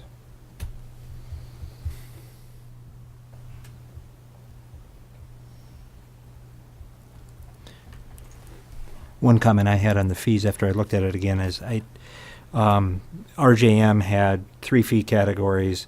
They had the fixed dollar amount, and then they had the 1.7, and it didn't look like in the bid summary we included the middle category. Yeah. So I don't know if I'm looking at what I see from Wink, that we truly had a fair comparison on that summary sheet, at least from how I'm interpreting the proposals. I had questions about that too. I'm looking at what RJM had down, and it's not 170. It's a lot more than that. 170 was let the me- first and the last category. Yeah, if you can, I can expand on this a little bit. If we brought both those back in here, they would admit that the construction management RFP, no matter what you do, is a gray area. It is very difficult to get an apples-apples comparison. And my comment is, if we would have included RGM's site conditions, they would have been severely more expensive. And that doesn't mean Wenk is necessarily less expensive, but it's all about what they included and didn't include. So he discussed their site conditions that he RFPs out as far as the Wenk firm does. A lot of those fees are in that $455,000 site conditions bid that RGM put together. So it really starts to get cloudy, and I guess my recommendation, not to get into another 3-hour discussion and trying to explain this and getting more confusion, my feeling is they're very similar in cost when the chips are all down. They're very similar. I know the numbers don't show that, but I kind of wrote that underneath there. I said under Wenk's lump sum, but includes some site conditions, so their number is inflated, and then I left out the site conditions of RGM because then it just wouldn't have been fair. I mean, it would have pushed them, and they included far more than what Wenk would have done. So it was a difficult line item to summarize, I guess. I'm sorry, I'm having an incredibly difficult time even trying to understand what the comparison would be in the charges with the information that we've been receiving here. And we're talking about $500,000 that we're going to recommend to the city council. And I feel like I've got to get a better explanation. I'm not prepared to vote on either one of these. They both look like very good companies. Toby, I'd really be interested in hearing your experience. I mean, you've got direct experience with one of them. And that's something I'd really, respect your opinion on that. But as far as the cost, I don't know what it is. And their summary is 174 and then it's 348 in your comparison, but that doesn't seem to be in sync with what's actually in their proposals. So what I'm hearing, at least from Roger, is more information necessary before a recommendation, either of the companies or the rest of the committee feeling. I think so. Okay. I would like more information, So then maybe a follow-up from today is how to, Ryan, what I'm hearing is a request for further breakdown of the budget and getting more information from both of them. Sure. And then another follow-up is to bring clarity to the previous discussion on full construction management services for this project, and then bring that back for a recommendation. I guess my comment would be to close out this portion of the discussion is, at least from the proposals that were submitted in the presentations today, numbers aside, feel comfortable about project experience and working with cities. I felt RJM had more on the aquatics and bigger projects, but like components of both of them. So that's probably why they were chosen to be brought in, I assume, from Ryan and Tom. All right, we okay? Then moving on for the architect and engineering proposals. Chris, you want to bring in 292 design? Just a quick point on the city council minutes. It was just authorization to go out for construction management services. We never talked about general contractor or CMA or CMR. when we went to the city council for doing an RFP for construction management services. So there was nothing in the minutes. I don't know what was in the discussion, Tom. I don't specifically recall that. Yeah, there's nothing in the minutes or the action form related to general contracting versus CMA versus CMR.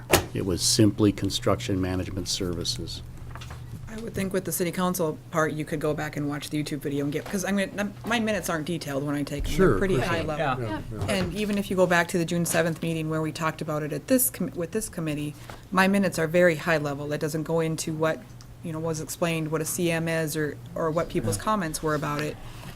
And the only thing I have is that document that Ryan provided with that discussion that compares the general contractor model to the construction manager model. Do you know what meeting that was that we, The city council? council meeting? It would have been after June 7th. Okay.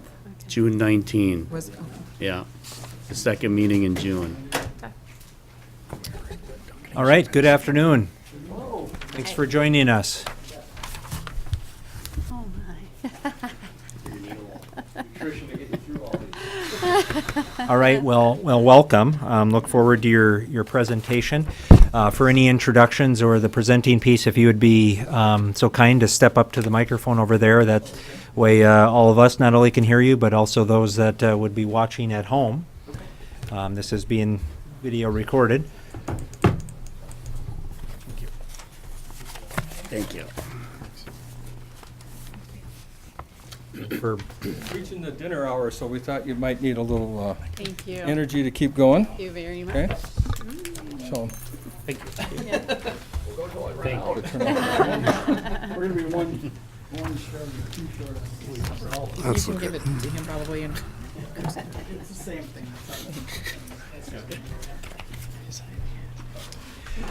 All right, just for a little bit of background, so the entire committee did receive the proposals and had a chance to review those proposals.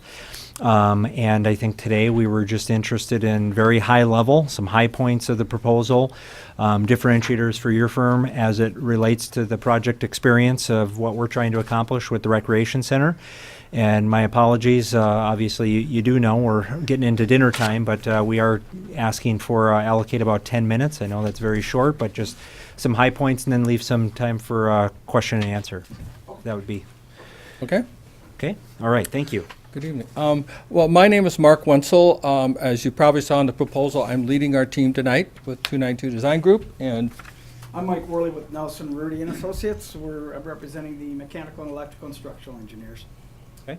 And I'm Tom Betty with 292 Design Group, and Mark and I work a lot together on a variety of these projects. Sometimes I lead, sometimes Mark leads. We support each other to make sure that we have continuity throughout the project.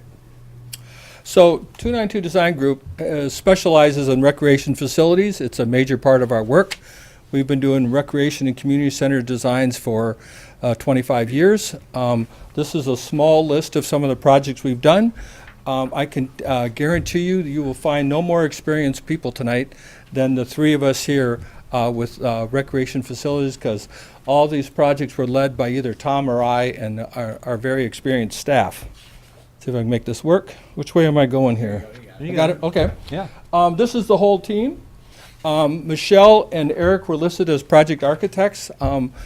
It's Christmas season. They had family things to do, so we said they could stay home tonight. So we're representing the group. As Mike mentioned, there's the Nelson Rudy team here. We also have Nick Nowaki, re-engineered as our aquatics engineer, listed on our proposal, but per the discussion the other day, we would be more than happy to work with Tom Schaefer from U.S. Aquatics. We've done multiple projects with U.S. Aquatics, so that would be perfectly workable for us, and that sort of feeds out the rest of the team, which again you have in the proposal. So I'm just going to talk a few minutes about what we think are important critical issues for you and us as we work on your project. So we think we are people who want to engage the community. We want to be engaged in New Ulm. It's your building, it's your project, and we want to be actively engaged with you. With the RENU committee, so we make sure that they understand the work we're doing and that they can support the work we're doing when it comes to the big decisions that need to be made. We also want to engage closely with your construction manager. It's important that's a team. You know, it's the owner, architect, construction manager team that's going to make this project successful. So we want to be closely connected to the construction manager, whoever you select as well. And we've worked with both of the firms. We're working with them right now, with both of the firms you're interviewing tonight. Then we think there are some very critical pieces to this. Define clear goals right at the beginning. I think your RFP outlines some of the aspects you're looking at in the building. As we kick off the building, we want to go through that and make sure that's clearly your objectives now. We want to share information with everyone. Make sure that everyone in the community, everyone on the decision-making team, particularly, as we said, the RENU folks, understand all the information and all the things we're working on. Of course, considering economics, I don't even hardly need to say that. That's critical. You have a dollar value that you have to hit. We understand cities just don't dip in and grab more money when things come along, so we want to make sure we stay within that. And then, as always, just as you're finding out now, these facilities change and grow over time. So we want to think about all the work we're doing and how that fits the future.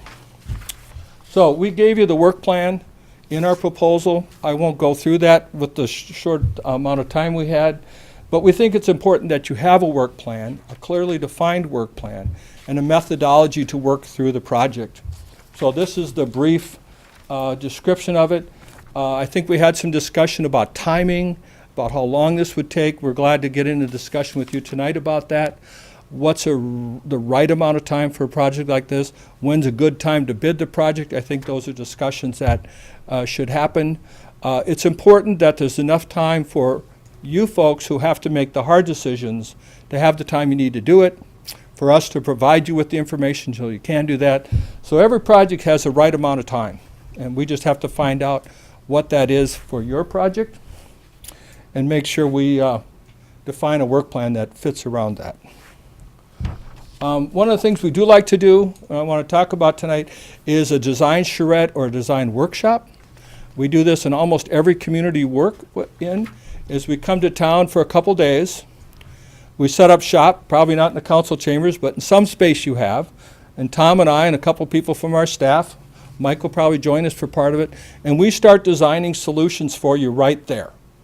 We sketch out on drawing paper, pin them up on the wall, let people come around and talk about them and discuss them, do it again and again. It's a very interactive. We hopefully get everybody who's involved in the project in on the discussion. We can do different ways of sort of getting communication out, dot voting, whatever. And we can then, at the end of that 2-day period, perhaps have a public presentation, invite the public in, and give them the energy that we've just created working with you all and get them excited about the project and where it's going. So it's very intense, a couple days, but we think it's a great way to get everybody involved and everybody excited. Let's see. Sorry, wrong button. Oh, what did I do? Did it go? No. Did I lock it up here, something? Let's try this. Okay. What did I do? Shouldn't have put a computer in front of me. We have the handouts too, if Okay. you're on the next page. Can you get it here? Function material systems.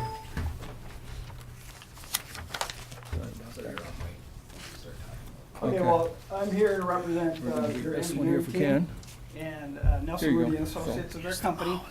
All right, I'll use the mouse, okay. Okay, Oh, yeah, I anyways, gotta talk to the mic. Mike Worley with Nelson Rudy and Associates. We provide the structural, mechanical, electrical, engineering functions for the project. Some key takeaways for the project. You know, you've got lots of different functions happening in this building. The functions that you have are specialized design. You know, pool systems are really specialized HVAC design. Illumination design for the different functions is critical. We're experts at it. We do this all the time, especially the pools. We've got 3 pools going right now under design. And the systems that we pick, the materials that we pick, coordinating with the architecture and the structure, very critical for this type of building. And I think you'll find that having the right engineers associated with the architect will save you a lot of problems in the long run, especially with your dehumidification system on the pool system. So I'll wrap it up at that. Okay.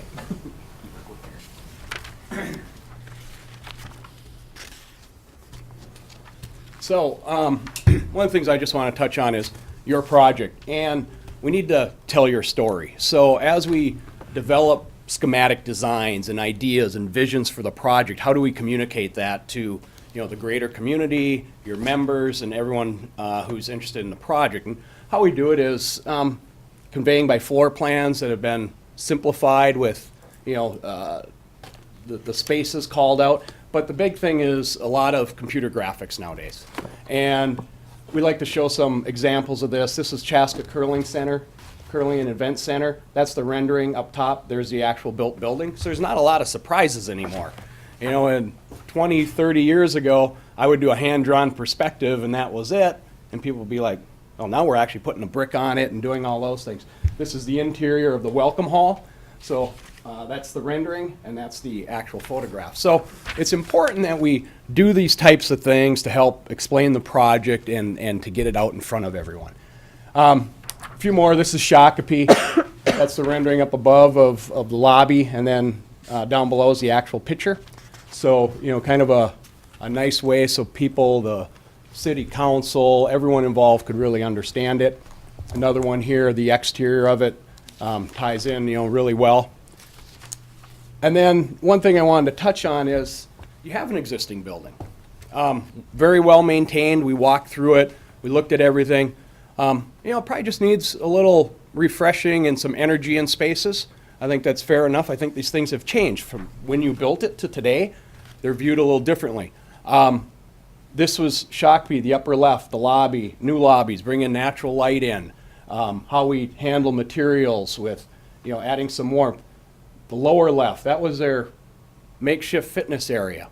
They took a part of a gym and curtained it off and set up some equipment, put a TV on the wall and called it their fitness center.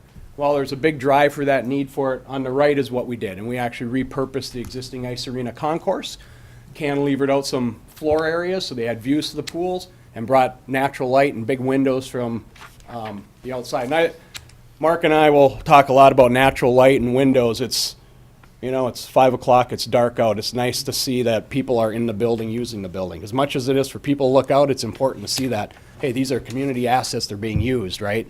And so you know that everyone's engaged. And then finally, this is YWCA, similar thing. Their upper left is their original pool area. The one on the upper right is the renovation of it. They had severe moisture issues, condensation issues on the walls. I mean, literally the plaster was falling off the walls, the ceilings were rusting out, the ceiling suspension system. We went in and had thermal modeling that we, not us, but we use a consultant. On any tricky areas, we have thermal models performed on the systems to make sure they'll perform well for you and do what they're supposed to do. So, just a night and day difference. Lower left, their locker facilities, a little narrow, a little cramped. The lockers opened into the hallway. On the right, we kind of took that whole space, revisioned it for them, added a lot of light, did some fun things with lockers, created bays so it wasn't as crowded on the circulation path, and just added that energy to the project. And that's how we see this. We can help you. We have a lot of examples where we've gone into existing facilities and worked on them, and then plus, added on and everything from brand new to renovation. So we have a lot of experience with that. And that, I hope, is done in about 10 minutes. Let me just add quickly to back up what Tom said. So currently, right now, we're doing a project really similar to the Andover Community Center. It's an expansion, refresh project that we're doing. Tom just completed the Stillwater Community Center. It was a community center that really struggled. It didn't quite have the right things going on. The building had some issues. An amazing transfer. What did I say? You said Stillwater. I'm sorry, Shakopee. I'm sorry. We're doing Stillwater Country Club right now, too. Shakopee, sorry about that. We've done the same thing to several community centers. Chaska Community Center, the original building we've added on to that, and after a 20-year period, they said it's time for a refresh, and we've gone through that building. So these community centers have a life that needs to be constantly updated and refreshed as the community changes. and as new activities, new exercise programs and things like that come along. So we're very familiar with that and what the current trends are in the industry for those kinds of things. So we did that pretty fast. I hope I didn't talk too fast. You did. Try to answer your questions. Great. Thank you for the information. Questions from the committee? I'm gonna, my first one would be, are you familiar with RJM Construction or Wink Construction? Have you worked with either of the firms? We're currently working with both of them right now. We're doing locker room expansion and addition at the Chaska Community Center with Wank, and we're doing Andover Community Center with RJM, and what else do we have with RJM? We did Shakopee with RJM. We're working on a variety of studies with them right now where they're doing some cost estimating for some of our facilities. Just wrapped up Hopkins Pavilion with RJM. So we have a long history with them. They're kind of a community-based construction company. They do a lot of public sector work, and that's what we do a lot of. So we end up working together quite a bit. Okay. I guess maybe another question as far as, Mike, you said you were with the mechanical, so we've got a 40-year-old facility and we're going to bring it up to date. And, can you bring maybe some examples of how to tie two together, or maybe, I think just what we're out really loud? good at is we'll go into facilities and evaluate their existing systems. And sometimes we look at the whole building, sometimes we just look at the parts of it that are affected by our remodel. But we might go in and do a master plan of all the stuff that you have, look at it, say, hey, this stuff's 40 years old, you should think about replacing it, we should budget X amount of dollars for it. It can get tricky when you tie in new systems and new existing equipment, and we really need to evaluate whether it's the correct equipment or not, especially when you get into like the pool equipment and stuff like that, where technology has changed certainly in the last 40 years. But oftentimes we can reuse equipment that's there. And maybe another, Oh, sorry. maybe, What I would add is we look at it holistically, how the envelope for the building is built, how the mechanical systems work, how the electrical system works, how those all work together, how the pool filtration and disinfection systems work. So it's a holistic examination of an environment versus, piece by piece. I guess my other one would be, if you have any examples of maybe going green, maybe with solar or anything like that, or Green, for water we heat do- or not, or? I'm a LEED certified professional. A great example is like on the, Move over to the mic. Microphone. we're working on the Great Park Ice Arena in Irvine, California. That'll be a LEED certified project, and we're working on that project. It's a 4-sheet ice arena, and we're trying to get LEED silver on that. We'll easily get that. And as mechanical engineers, we're responsible for a great deal of the points, and it's, energy efficiency drives a lot of it. Energy efficiency, materials, but energy and atmosphere and the building environment that you've created with that. Air quality, contaminants, energy efficiency, it all ties together. But that's a great big $120 million project that we're working on right now, and we're just completing that LEED effort on it. Great. Thank you, Mike. Any other questions from the committee? All right. Thank you so much for being here in person. Informative presentation, and thanks for taking some questions. Okay, sure. Thank you. Right. Thank you. Thank you.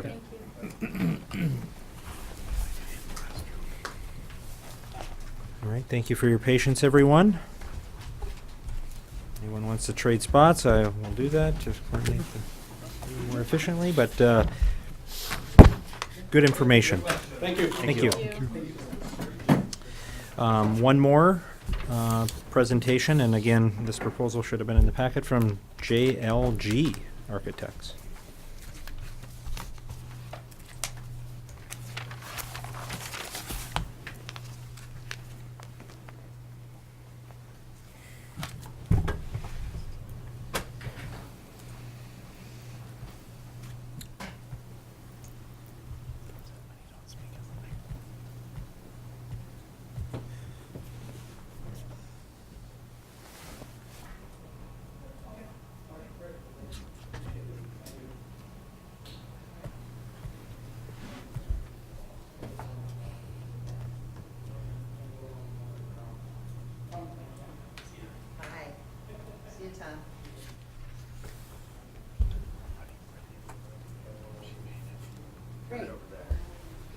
Hi, good evening, everyone.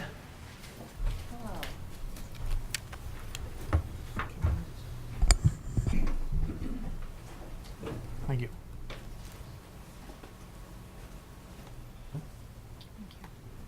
Brought their own audiovisual equipment in here. All right, thank you. Thank you. Hi, Ryan. I'm Linda McCracken, Nice House to of meet you. JLG Architects. Hi, I'm Cheryl. Nice to meet you. Hi, how Hi, are you? I'm Linda. Nice Hi, to meet Linda. you. Nice to meet you. Hi, Linda, Toby. Nice to meet you. Linda?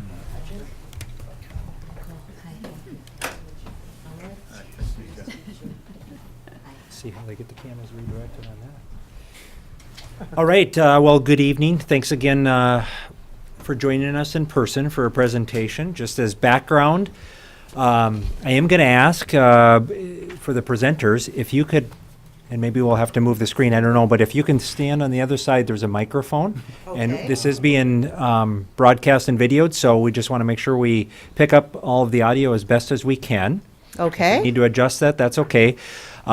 Your proposal, your full proposal was included in our packet, so all of the committee members had a chance to review that.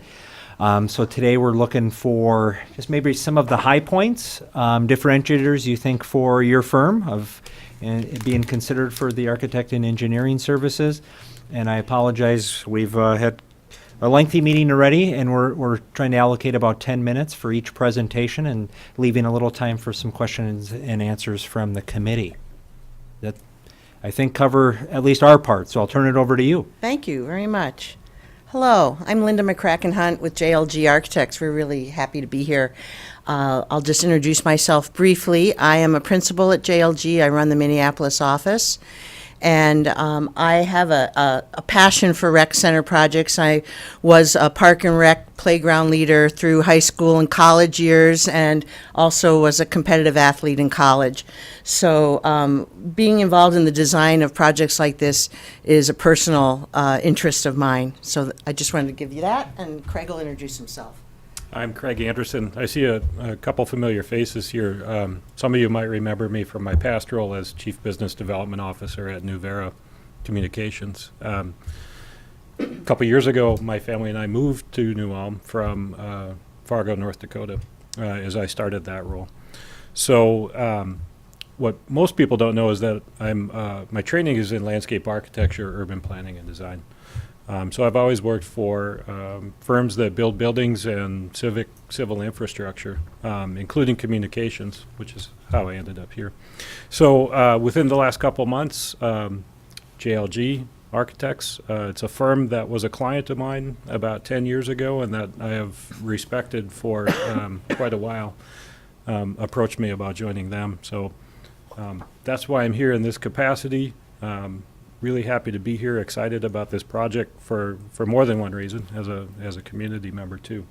But I'll talk about my role with JLG and what that might look like on this project in a minute. So I'll pass it back to Linda.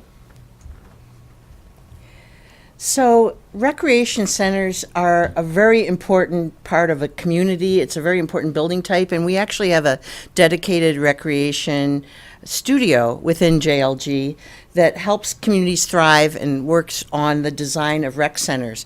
We know New Ulm, with Craig's input, we have a record of staying on budget.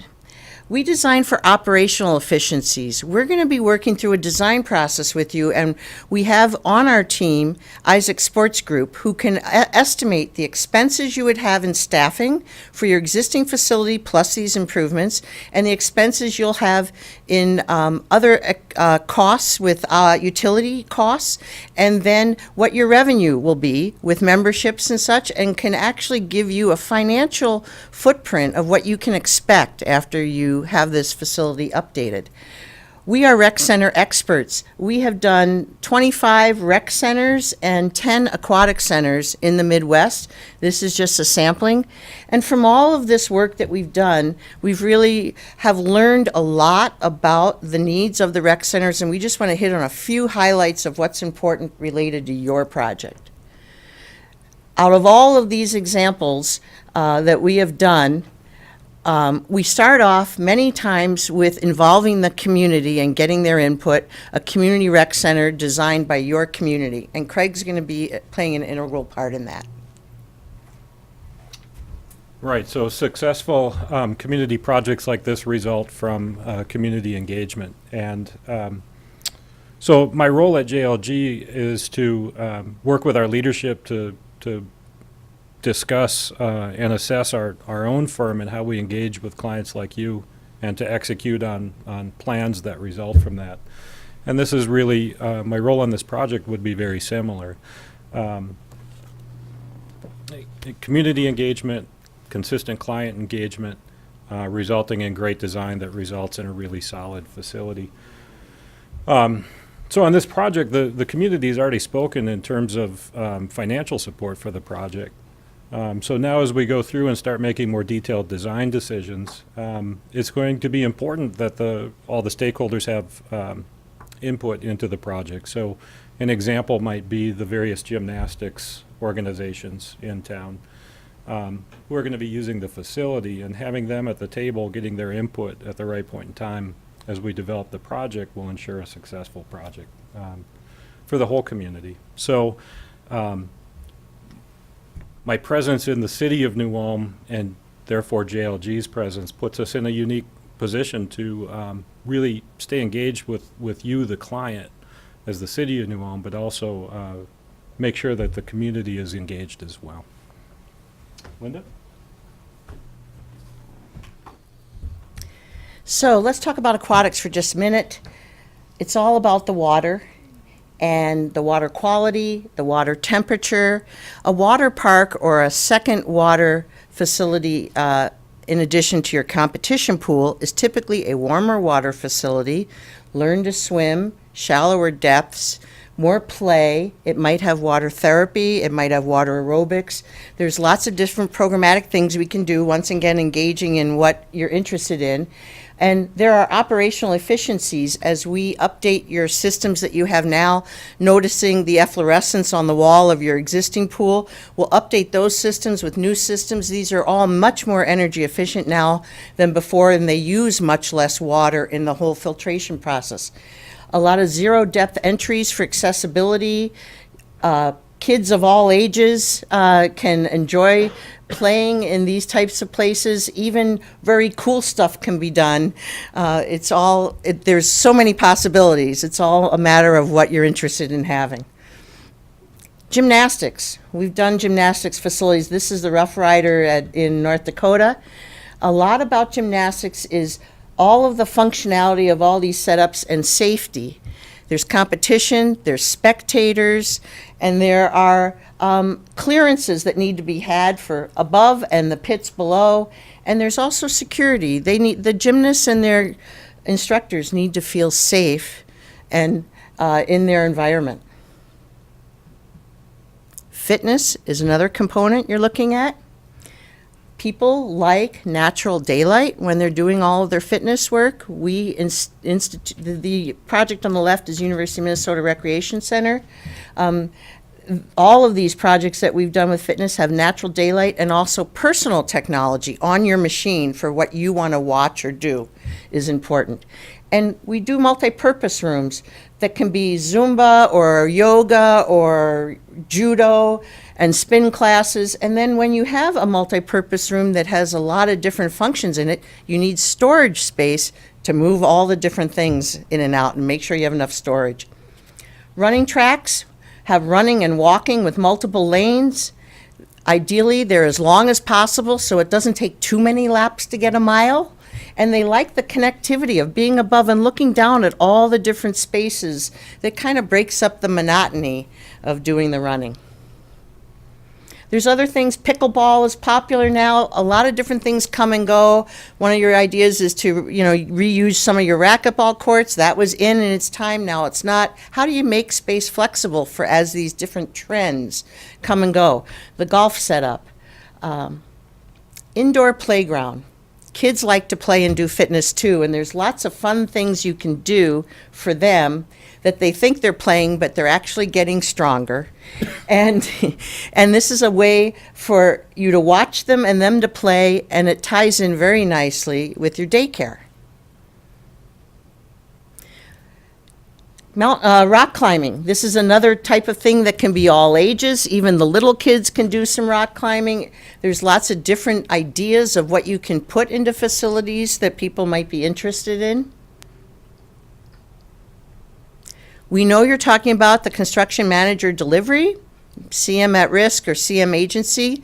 About 90% of our work is one of those with the construction manager. It's the right decision for you to make on this project. They are involved early in the process. They are a valuable member of the team. So we're glad to see that you're moving in that direction. So just to wrap up, this is an important building type for your community. We've dedicated our studio to make it perform and to help communities thrive. And we would really love to be the one that you choose to work with. We know New Ulm. We stay on budget. We design for operational efficiency with the Isaac Sports Group working with us on that.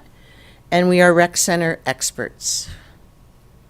So we're ready for your questions. Tried to keep it short. Thank you. All right, let's open it up to the committee for questions on the presentation or anything maybe you didn't hear that you're wondering about. I'm going to just ask if you've worked with RJM Construction or Link Construction. Yes, we have. We are currently working with RGM Construction on the Fairmont Recreation Center, Community Center. And I know we've worked with Wink, and I'm trying to remember which project. I know we have crossed paths with them. I can't think of the project, but we have experience with both of them. They're both known for, this type of work. RJM specifically, I know, has quite a portfolio of rec centers and fitness and aquatics. Okay, other questions from the committee?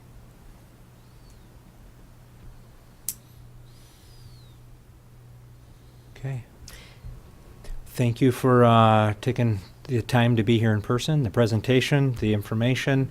Would you have your slides available in case anyone wants to have a copy of those? Either Yes. you can email them afterwards. Yes, we would have be a fine as flash well. drive, but there's other things on that flash drive? No, that's all. Well, let's just give them the flash drive. We always have a backup plan, and we have a flash drive in case, though this system has never fooled us yet, but Okay. you're welcome to have a flash drive. There are some slides I had, once you look at it, that are beyond the Q&A. Schedule, Isaac Sports Group, locker room design for fathers taking daughters and families and unisex, other things, sustainability. You'll see these on the flash drive as well. Okay. So just to forewarn you, I didn't run through those, but they were there for Q&A. So thank you. Okay, all right. We thank really you are so much. excited about the opportunity. We look forward to your decision. Thank Okay. you. All right. Thank you. All right, I'm gonna eat. Blueberry, oh yeah. Okay, well, I know we've went beyond probably what people had scheduled for their time this afternoon and evening. We did have one more topic related to probably the Dome project, an update, and then as they're exiting, maybe we'll talk more about the architect services. You want to give a brief update on the Dome discussion? Certainly. Thank you, Chair Fire and members of the committee. Not a significant update. We are still in preliminary concept and preliminary cost estimates for a potential facility up at the Martin Luther College property on 5th North and Highland Park area, a combination of city property and MLC property. So we're working on that. Preliminary cost estimate and preliminary concept. I would anticipate in January we would have that information available and, of course, engage the college. Beyond that, there's a potential possibility that, we're beginning to try and look at another vacant building in the facility on the south end of town. actually the target building.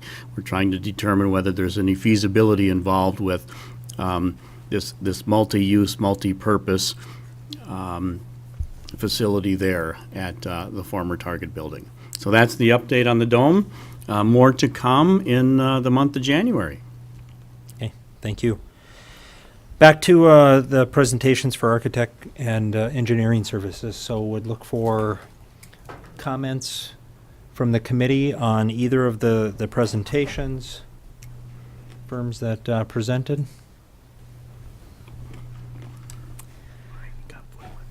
Stand out between the two that Well, differentiates them? As far as presentation, I thought JLG showed more of what they can do.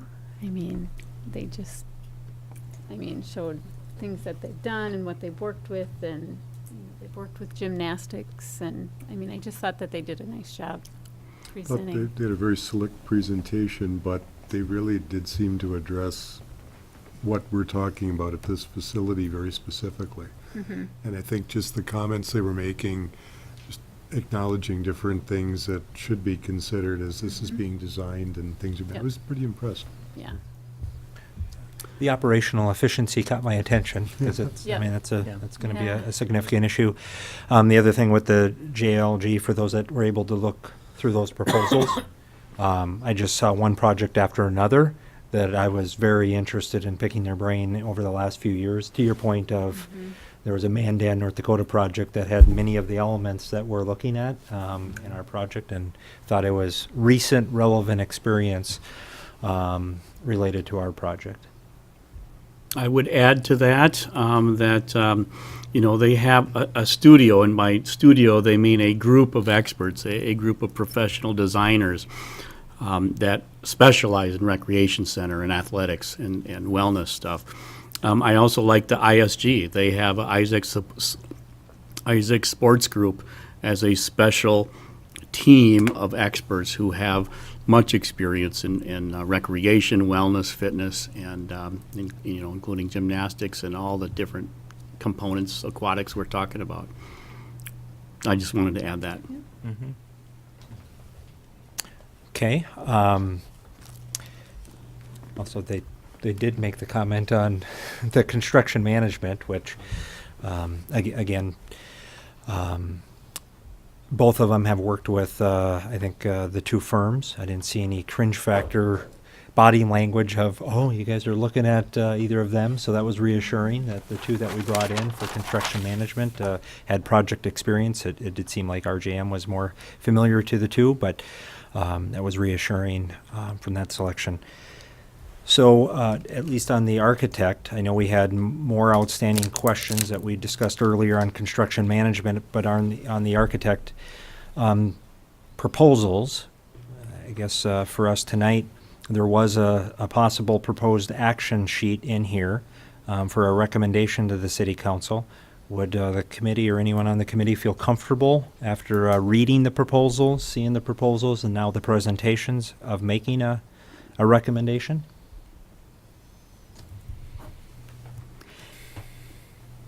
I guess what's our course of action going to be with the construction management? If we hold off on that, are we going to have a short time and then we'll just have a meeting quick, or another meeting to kind of move forward in a week? Because if that's the case, then I would hold off on this decision too and just kind of go back and digest some of it and kind of really, think about it a little bit more. But if it's critical that we make that tonight, that week or whatever is gonna. I thought that, again, I think one aspect of the construction management that I think we're all in agreement with is that they would be working early on with the architect. Mhm. So if the architect gets going without the construction management component, it's kind of defeating that part of the purpose of the construction manager. So I can see where we'd want to get, the council, would be deciding anyway, but for a recommendation, So the hope was this would go to the council then at the next meeting? Are you thinking Then- that the 18th of December that this would be going to? Yes, if the Oversight Committee makes a recommendation that they're comfortable with, we would put the council action form together tomorrow or Friday morning, and it would be on the council agenda this coming They'd want to Tuesday. have it by noon Friday usually. And then I informed everyone as they were leaving that, you know, we may reach a consensus tonight and it possibly could go on the 18th, but it may go at a later date, so they are aware that there may be some time, so we're not Mayor? tied to making a decision for the 18th. If you guys need some questions, you can, you know, we can get you, you know, send me the questions so we can, you know, get the Yeah. answers and get that information to you, and then we'll work from there. But they are aware that, you know, a decision will be made, maybe not tonight, but at a later date, so. I guess as a, you know, if we're gonna be voting on this on Tuesday, you know, I guess I would like a little more time to digest it. You know, we've got 2 hours of information right in front of us. You know, we've had a group that did the interviewing and narrowed it down, and we've got very good companies here, but I think, you know, there's a lot of information to digest it, and then, you know, maybe seek the information, you know, to look back at the minutes from the June, 19th meeting. Yeah. You know, Are you talking and- about the architect proposals or the construction For manager, or both. both? Okay. For both. And I, then, I wouldn't want to get ahead of one or the other, I guess. Okay, and I then one agree thing with- that we'll go ahead. do with the pricing is we'll look at the RGM. I'll strip everything out of the RGM one and just send that to Wang, so it's an even playing field. You'll see apples to apples as far as the price goes, and that way it'll just make that level playing field an easier decision for the price. We'll get that out to them tomorrow. Sounds good. I guess to Roger's point, I agree. It wouldn't make sense to start with the architect design services without having the construction manager there. At the same time, depending on our timeline and what the council is looking for from this group, if this next meeting is in 5 weeks from now, and we're kind of trying to reflect back on presentations I heard on the architect, it's not going to be, at least I'll volunteer myself, it's not going to be very fresh in my mind on the architect discussion and presentations and things. Maybe others will be making better notes, so I don't know how important that is to the council to receive that recommendation and action form and what we were thinking about in terms of the next meeting with the holidays coming up. Toby, with a decision like this, no one is really, as far as I know, I don't know if anyone on our end has made any contacts with anyone that they've worked with, like references. I mean, are you happy with the project, with the service that they did, or issues? I mean, you have some experience yourself with one of the construction managers, but with these architects, I don't know. I'm assuming, and We you have guys done some of that, yes, we have done some of that. We haven't checked every No, project. but any issues with either? I mean, these two were the finalists that you recommended, so. No. Assuming there were no issues with. We didn't discover any glaring concerns. Okay. No. RJM did Shakopee, and they did an outstanding job with Shakopee. I mean, did you talk to staff there? I mean, they said how they liked working with them, with their model, or? My point of contact was with the state pool engineer. That's who I talked to about. I mean, that's kind of separate from the actual Shakopee people, but in terms of plans and how everything was executed and set up, and I think they've received awards on how everything was laid out and put together and makes sense in an operational standpoint. And from what I understand, everybody's happy with it, but I can make more specific contact with the actual, management of that facility. Have either of you toured any of the facilities? You just said Shakopee, no. Right. But, I mean, but other Our facilities? staff has, or- our aquatics and fitness coordinator went through Shakopee and got the tour. I have not personally, and she said it's outstanding. Mhm. I just want to make sure we're not going to miss anything, or, I mean, I guess if we decide on one of these firms, make sure we get everything included. I mean, the community might want a lot of wants, but is it, have we looked at other communities and? I've gone through the University of Minnesota Fitness Center, Wellness Center that the JLG showed, and was quite impressed with that. Well, I don't know, I mean, Toby, we'd like to get some direction for where we're going from here. I mean, unless people, and I can understand if people want some time to deliberate before making a vote or recommending an architect. I mean, one thing we could do would be to make a decision on that, but then present, if we're gonna need some more time on the construction manager thing, we could deal with that later and then present it as a package, but maybe not till the first meeting of the council in January. I know don't wanna kick this down the road any farther than we have to, but have them both presented at that point, but just while this is fresh in our mind. Yeah. But just an option, I mean, however you guys wanna do it. So I would maybe agree, and I would imagine there's some benefit on the company side as well if there is a decision, at least even on the architect, of mobilizing, preparing, and getting ready to. So when a decision's made, it's not, well, we're going to need Right. X amount of lead time.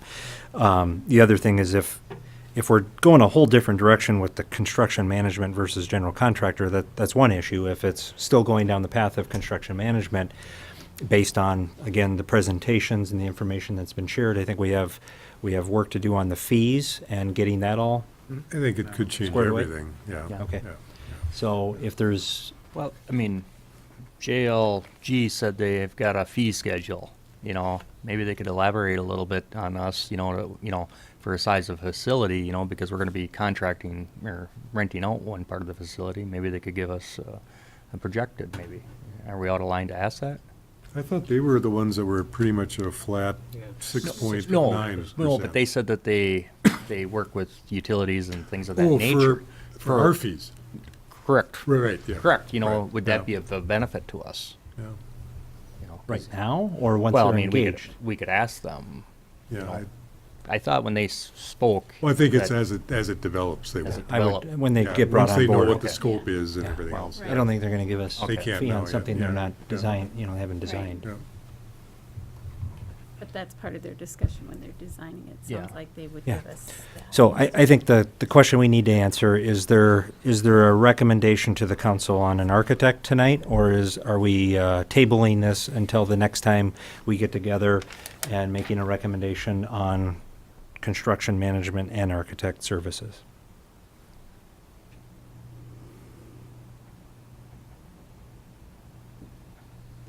Someone willing to?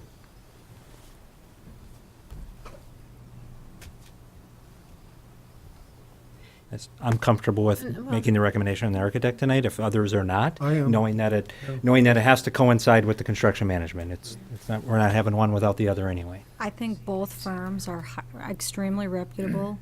Both of them have showcased their work in here, and I think that it's a matter of which one you feel is, I don't know, I think either one of them is gonna be very good. Mhm. I got excited with the experience of the projects I've never met either of them, or never heard of either of them, unfortunately, but the JLG, when I went through that packet, I saw 10 to 15 projects that seemed like they were right in the wheelhouse in the last few years of what we're looking to design. And I guess I would like to be able to tap into that experience of, here were the issues we faced in this community, here's how we designed it, here's how the operational efficiency. It was music to my ears of what we've been working on and discussing at RENU committee for years. I totally agree. And I felt- think that one was right around 6.9? They were the 6.9. 6.9, and the other one was right around 10, if you took the two parts, right? No, 6.75 and 6.9%. Yeah, they were actually a little bit higher. Yeah. I think just a hair, but. And then it had a 3.25 on there. It's page 78 of 126 in the PDF. Page 78 of 126 of the PDF shows the breakdown. It's 6.75% versus 6.9%. The higher one being JLG. But very close, One Well, I- quick note about the fees, if it maybe is one little piece of information. They did in the phone interview indicate that ISG consultant fee was roughly about $7,500 to $10,000. So that might be the minor discrepancy in the percentage of that independent sports If group. that's included in there. It is included, but that could explain at least some of the difference as well. Okay. Well, I would, Some support for to get a discussion, Yeah. I would move that we recommend JLG Sport as the Okay. architect. I would second that. Okay, we have a motion and second to recommend to the council selection of JLG Sport Architect and Engineering Services. Any more discussion? I think that's a good idea. I would support it. Okay. All those in favor say aye. Aye. Opposed? Motion carries. Yay. I don't know that we have energy for any more business tonight, do we? So what, would we plan on reconvening soon? I would like to reconvene soon. Again, With the just the holidays fresh. coming up and the- everything. The holidays obviously are gonna Maybe- cause some challenges, but as soon as, I'm looking to Chris and Tom and maybe Elwood and others, Ryan, working on, one, bringing clarity to the construction manager, general contractor discussion and what was had at the last meeting, what was had at the council. And then, the second thing I thought I heard as a follow-up is the breakdown of the fee schedule and making sure we're really comfortable with, apples to at least different types of apples, in comparison. How about that? Is that Yes. what we're agreeing to? Yes. And then, if Lisa can help look at calendars and bring this group back together, that would be, I think, what we're shooting for. Okay. If there's no other business, we'll adjourn the meeting until we have a new date. Thanks, everyone.